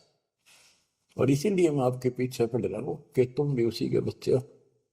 मैं दास भी आपकी तरह भ्रमित था, खोज थी सराह की पर मिला नहीं था। तो उसी दिन से कोशिश थी दिल आत्मा से सबको बताऊं, समझाऊं। नाम देने का आदेश भी नहीं था, उससे पहले मैं बहुतों को समझाया करता, गुरु जी से नाम दिलाता था। बहुत तड़फ थी कि बहुत भूल लाग रही, अनमोल जीवन नष्ट हो रहा है। अब देखो एक एक वाणी क्या क्या कहती है, हमें क्या प्रेरित करती है। 84 में जाए पड़ोगे, ये भक्ति ना करोगे भगवान कबीर साहब पर, भुगतोगे दिन राता। फिर क्या कहते हैं, शब्द पुकार पुकार कहते हैं, कर लो संतन साथ। सेवा बंदगी करो सतगुरु की, काल नवा वह माथा। गुरु समान नहीं दातार जग में। कहे कबीर सुनो वही धर्म ने, सकल कर्म कटि जाता। पर्दा खोल मिलो सतगुरु से, पहुंचो लोक सुना था। गुरु समान नहीं दाता रे जग में, गुरु समान नहीं दाता। अब बच्चों, परमात्मा अपनी प्यारी आत्मा धर्मदास को समझाते हैं, उसके माध्यम से हमें भी संकेत करते हैं। पर्दा खोल मिलो सतगुरु से, यानी कोई कपट ना रखो मालिक के। जब सतगुरु के साथ जुड़ते हो, एन बिल्कुल सच्ची सोची आत्मा से बात करा करो। जरा सी भी अटपट करोगे वो भगवान रुष्ट हो जाएगा। यही वजह है शिष्य को अपने गुरु के प्रति संपूर्ण समर्पण और विश्वास रखना चाहिए। परमेश्वर कबीर जी ने भी कहा है, कबीर गुरु गोविंद दोनों खड़े, किसके लागू पाए। बलिहारी गुरु आपने, गोविंद दिया मिलाए। अर्थात यदि गुरु तथा परमात्मा दोनों साथ साथ खड़े हों तो किसके पैरों पर लगोगे, यह प्रश्न है। इसका उत्तर कबीर परमेश्वर ने दिया है कि मैं तो अपने गुरु के पैरों पर लगूंगा, उस पर बलिहारी जाऊं जिन्होंने परमात्मा मिला दिया। इसलिए शिष्य को गुरु के प्रति समर्पण, आदर और विश्वास रखते हुए उनके मार्गदर्शन का पालन करना चाहिए। यही समर्पण और विश्वास शिष्य को मोक्ष की ओर अग्रसर करता है। तो दोस्तों, बात साफ है, बिना सच्चे गुरु के न भक्ति पूरी होती है, न मोक्ष मिलता है। शास्त्र चिल्ला चिल्ला कर कह रहे हैं कि सतगुरु वो दीपक है जो आपके जीवन के अंधेरे को दूर करता है। लेकिन सावधान, बाजार में नकली गुरुओं की भीड़ है जो आपकी आस्था का सौदा कर रहे हैं। और अगर आपने सच्चा गुरु ढूंढ भी लिया तो बिना समर्पण और विश्वास के वो दीपक आपके लिए बेकार है। आप ही बताइए, क्या आप उस रास्ते पर चलना चाहेंगे जो सिर्फ मंदिरों और मालाओं तक सीमित है, या उस सतगुरु की शरण लेंगे जो आपको शास्त्रों का सही ज्ञान दे, जो आपको परमात्मा तक पहुंचाए। अब फैसला आपके हाथ में है। क्या आप दीपक थामेंगे या अंधेरे में भटकते रहेंगे? अब सुनते हैं संत रामपाल जी महाराज से नाम दीक्षा लेकर सतभक्ति करके अद्भुत लाभ प्राप्त करने वाले अनुयायी के विचार। सत साहिब दर्शकों, क्या आपने कभी सोचा है कि जब जिंदगी में हर तरफ अंधेरा हो, बीमारी और गरीबी पीछा ना छोड़ रही हो, तब कौन बनता है उम्मीद की आखिरी किरण? हिसार हरियाणा की रहने वाली शिखा जी की कहानी भी कुछ ऐसी ही थी। उनकी मां चारपाई पर पड़ी रहती थी, पिता रोजगार के लिए घर से दूर थे। घर की हालत इतनी खराब थी कि पूरे परिवार के पास सिर्फ एक चारपाई और एक पुरानी कुर्सी थी। 5 लोग उसी पर सोने को मजबूर थे। शिखा जी और उनके परिवार ने माता दुर्गा जी की पूजा, व्रत और कई धार्मिक रीतियां अपनाई, लेकिन कोई लाभ नहीं हुआ। एक दिन उन्होंने संत रामपाल जी महाराज का सत्संग सुना और यहीं से उनके जीवन में आया असली मोड़। संत रामपाल जी महाराज से नाम दीक्षा लेने के बाद उनकी मां पूरी तरह से स्वस्थ हो गईं और धीरे धीरे घर में सुख सुविधाएं आने लगी। अब सवाल उठता है, आखिर ऐसी कौन सी भक्ति साधना है जो संत रामपाल जी महाराज अपने शिष्यों को बताते हैं, जिससे लाखों लोगों का जीवन बदल रहा है? क्या नाम दीक्षा लेने मात्र से जीवन की परेशानियां दूर हो सकती हैं? आइए सुनते हैं शिखा जी की कहानी उन्हीं की जुबानी। नमस्कार जी। सतसाई जी। क्या नाम है बहन जी आपका? मेरा नाम शिखा दासी है। कहाँ के रहने वाले हैं आप? मैं हिसार हरियाणा से हूँ। संत रामपाल जी महाराज से नाम दीक्षा आपने कब ली? मैंने संत रामपाल जी महाराज से नाम दीक्षा जनवरी 2009 में ली। संत रामपाल जी महाराज से नाम दीक्षा लेने से पहले क्या आप कोई भक्ति साधना भी करते थे? जी हाँ, हम जो मतलब हमारे समाज में जो भी धार्मिक पूजाएं हैं, देवी देवताएं हैं, उनको मानते थे। और मेरी मम्मी संतोषी माता की बहुत ही मतलब ज़्यादा पूजा करती थी, उनके व्रत सब कुछ करती थी। फिर भी वो मतलब बीमार ही रहती थी हर टाइम। और मेरे पापा हर महीने मतलब सालासर हो गया, अमरनाथ हो गया, केदारनाथ, मतलब हर जगह तीर्थ यात्रा पर जाते थे। तो जो ये भक्ति साधनाएं आप लोग कर रहे थे और आपके पेरेंट्स कर रहे थे, तो इन सब भक्ति साधनाओं से आपके परिवार में क्या क्या लाभ प्राप्त हुए? जी, हमें इनसे कुछ लाभ तो प्राप्त नहीं हुए, परंतु उल्टी ही हमें हानियां होती चली गई। मेरी मम्मी इतनी ज़्यादा बीमार रहती थी, मतलब वो सारा टाइम खाट में ही रहती थी, और मेरे पापा मतलब 6-6 महीने बाहर ही रहते थे, घर पे नहीं आते थे, और जिस कारण हमारी भी मतलब परवरिश है वो अच्छे से नहीं हो सकी। और हमारी आर्थिक स्थिति इतनी बुरी थी कि हम कभी कभी तो बिना खाना खाए ही सो जाते थे। फिर हमारे घर वाले थे वो भी मतलब जो हमारे दादा दादी थे, चाचा चाची थे, वो भी इतना साथ नहीं देते थे।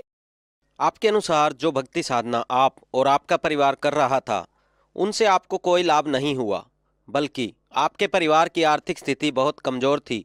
आपकी माताजी बहुत बीमार रहते थे, आपके फादर भी आप लोगों से दूर रहते थे, बहुत बार घर में खाने की भी दिक्कत रहती थी। तो इन सब परेशानियों के होते हुए संत रामपाल जी महाराज जी की जानकारी आपको कैसे मिली? जी, हमें ऐसे पता चला, हम मतलब कॉलोनी से बाहर रहते थे, तो वहाँ पर एक लेडीज थी, तो उन्होंने बताया कि ऐसे ऐसे संत रामपाल जी महाराज हैं, आप नाम दीक्षा ले लो तो आपको आपकी सारी दिक्कतें हैं वो दूर हो जाएंगी। परंतु मेरी मम्मी ने एक बार तो मतलब टाल मटोल कर दी कि नहीं, हम नहीं लेंगे, हम तो यही पूजा करेंगे। फिर मेरी मम्मी कुछ ज़्यादा ही बीमार हो गई, तो उन्होंने फिर बोला मेरी मम्मी को कि आप एक बार जाके तो देखो, ऐसे ऐसे है, मतलब बहुत लोगों को वहाँ से लाभ प्राप्त हुआ है, आपको भी हो जाएगा। तो मेरी दादी और मेरी मम्मी संत रामपाल जी महाराज के पास सतलोक आश्रम बरवाला चले गए, और वहाँ पर उन्होंने उनसे नाम दीक्षा ली। संत रामपाल जी से नाम दीक्षा लेने के बाद क्या आपके परिवार में किसी तरह के कोई चेंजेस आए? हाँ जी, बहुत बदलाव आए हमारे परिवार के अंदर। मतलब पहले तो सिर्फ मेरी मम्मी ने नाम लिया था, तो मेरे पापा नहीं मानते थे। तो मेरे पापा के साथ एक घटना हुई, उनका एक्सीडेंट हुआ, वो एक ड्राइवर है, तो वो उनकी गाड़ी का ब्रेक फेल हो गया था, तो वो भी अगले ही दिन संत रामपाल जी महाराज की शरण में चले गए। और हमारे घर में मतलब इतनी दिक्कतें रहती थी वो सभी दूर हो गई, हमारी आर्थिक स्थिति भी बहुत अच्छी हो गई। पहले हमारे घर में मतलब कुछ भी नहीं था, ऐसे लगा के ही चलो, कुछ भी सुविधा प्राप्त नहीं थी हमारे घर में। मैं बताऊं, एक ही चेयर होती थी हमारे घर में, उस पर भी मतलब कभी कभी आते थे तो मेरे पापा ही बैठते थे। तो हमारे घर में कोई खाट नहीं होती थी, वो एक बेड होता था जो मेरी मम्मी को दहेज में मिला था मेरी नाना और की तरफ से। उस बेड पे हम 5 लोग सोते थे, 3 हम और 2 मेरे मम्मी पापा, इसके अलावा कुछ भी नहीं था। और अब परमात्मा की दया से हमारे घर में सब कुछ है, मतलब परमात्मा ने हर चीज़ की मौज कर रखी है, और मेरी मम्मी इतनी ठीक रहती है अब, मतलब सारा काम खुद करती है मेरी मम्मी घर का, और किसी प्रकार की कोई दवाई नहीं लेती। पहले मेरी मम्मी को मतलब हर समय दवाइयों के सहारे ही चलना पड़ता था। मेरी मम्मी ने हर हॉस्पिटल, हर डॉक्टर से दवाई प्राप्त की थी, परंतु उन्हें कोई भी आराम नहीं हुआ। और फिर संत रामपाल जी महाराज की शरण में जाते ही उन्हें मतलब बहुत उनकी तबीयत में बहुत सुधार आया, और धीरे धीरे वो अपना जीवन सुखद व्यतीत करने लगी। संत रामपाल जी महाराज की दया से कल ही मेरा मतलब सेकंड सेम का, मैं बीए ग्रेजुएशन कर रही हूँ, तो उसका रिजल्ट आया है। मतलब मेरा एक इंग्लिश का पेपर था, वो बहुत ही खराब हुआ था, और उसमें परमात्मा की दया से मैं पास हो गई। मेरे को इतनी खुशी है इस चीज़ की कि मैं मतलब बता नहीं सकती। मेरे को पक्का यकीन था कि मैं इसमें फेल हो जाऊंगी, पर परमात्मा ने मेरे को पास करवा दिया। और मेरे पापा का एक बार इतना ज़बरदस्त एक्सीडेंट हुआ था, मतलब उनकी गाड़ी है ना 6-7 मतलब पलटे खा गई थी, तो कोई उम्मीद नहीं थी बचने की, फिर भी परमात्मा ने उन्हें जीवन दान दिया और उनको बचा लिया। आपने बताया कि आप बीए ग्रेजुएशन कर रहे हैं, तो आप पढ़े लिखे इंसान होने के नाते कैसे विश्वास कर सकते हैं कि एक संत से नाम दीक्षा लेने मात्र से आपकी मदर की तबीयत ठीक हो सकती है, या आपकी आर्थिक स्थिति जो बहुत ज़्यादा खराब थी वो ठीक हो जाती है, या और भी अन्य फायदे जो आप लोगों को हुए हैं, ये केवल संत रामपाल जी महाराज से नाम दीक्षा लेने से ही पॉसिबल हो रहे हैं? ये कैसे हो सकता है?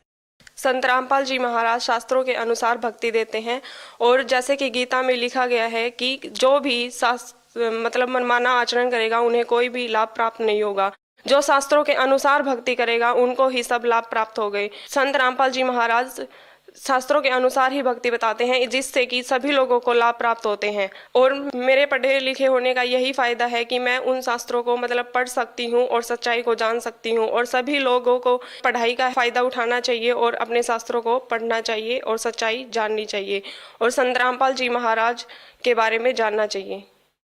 तो बहन जी, जैसा आपने बताया कि संत रामपाल जी महाराज जो है वो शास्त्र विधि के अनुसार आज भक्ति करवा रहे हैं और उससे आपको लाभ प्राप्त हुआ। ऐसे ही संत रामपाल जी के करोड़ों शिष्यों से जब हम मिलते हैं, हमारी मीडिया टीम मिलती है और उनसे ऐसे लाभों को जानती है, तो ये एक बहुत ही अचंभे वाले लाभ होते हैं जो हमें सुनने को मिलते हैं। तो आज जो आपको लाखों करोड़ों लोग टीवी पर देख रहे हैं, तो आप उनको क्या संदेश देना चाहेंगे? मैं संदेश तो नहीं, हाथ जोड़कर यही प्रार्थना करना चाहूँगी कि अपना जीवन व्यर्थ ना करे और मानुष जन्म एक ही बार मिलता है और इसे व्यर्थ ना करे। संत रामपाल जी महाराज की शरण में आकर अपने मानुष जन्म को सफल बनाए। बहन जी, संत रामपाल जी महाराज की शरण में कैसे आ सकते हैं? संत रामपाल जी महाराज के सत्संग विभिन्न चैनलों पर आते हैं और उन चैनलों के नीचे एक पट्टी चलती है जिस पर कि मतलब आश्रम के कुछ नंबर दिए होते हैं, उन पर आप संपर्क करें और अपने नज़दीकी नामदान केंद्र का पता करें और वहां पर जाकर नाम दीक्षा ग्रहण करें। निःशुल्क नाम दीक्षा प्राप्त है, कोई पैसा नहीं लिया जाएगा और आप ऑनलाइन पुस्तक भी प्राप्त कर सकते हैं और पहले से ज्ञान प्राप्त कर सकते हैं और फिर नाम दीक्षा प्राप्त करें। धन्यवाद बहन जी। आप सुन रहे थे जगत गुरु तत्वदर्शी संत रामपाल जी महाराज जी के मंगल प्रवचन। अधिक जानकारी के लिए विजिट कीजिए हमारी वेबसाइट www.jagatgururampalji.org। संत रामपाल जी महाराज जी के शुभ आशीर्वाद से पूरे विश्व भर में 500 से भी ज्यादा नाम दीक्षा केंद्र हैं, जिन पर संत रामपाल जी महाराज जी द्वारा ऑनलाइन निःशुल्क नाम दीक्षा दी जा रही है। अपने नजदीकी नाम दीक्षा केंद्र का पता करने के लिए संपर्क करें 8222880541।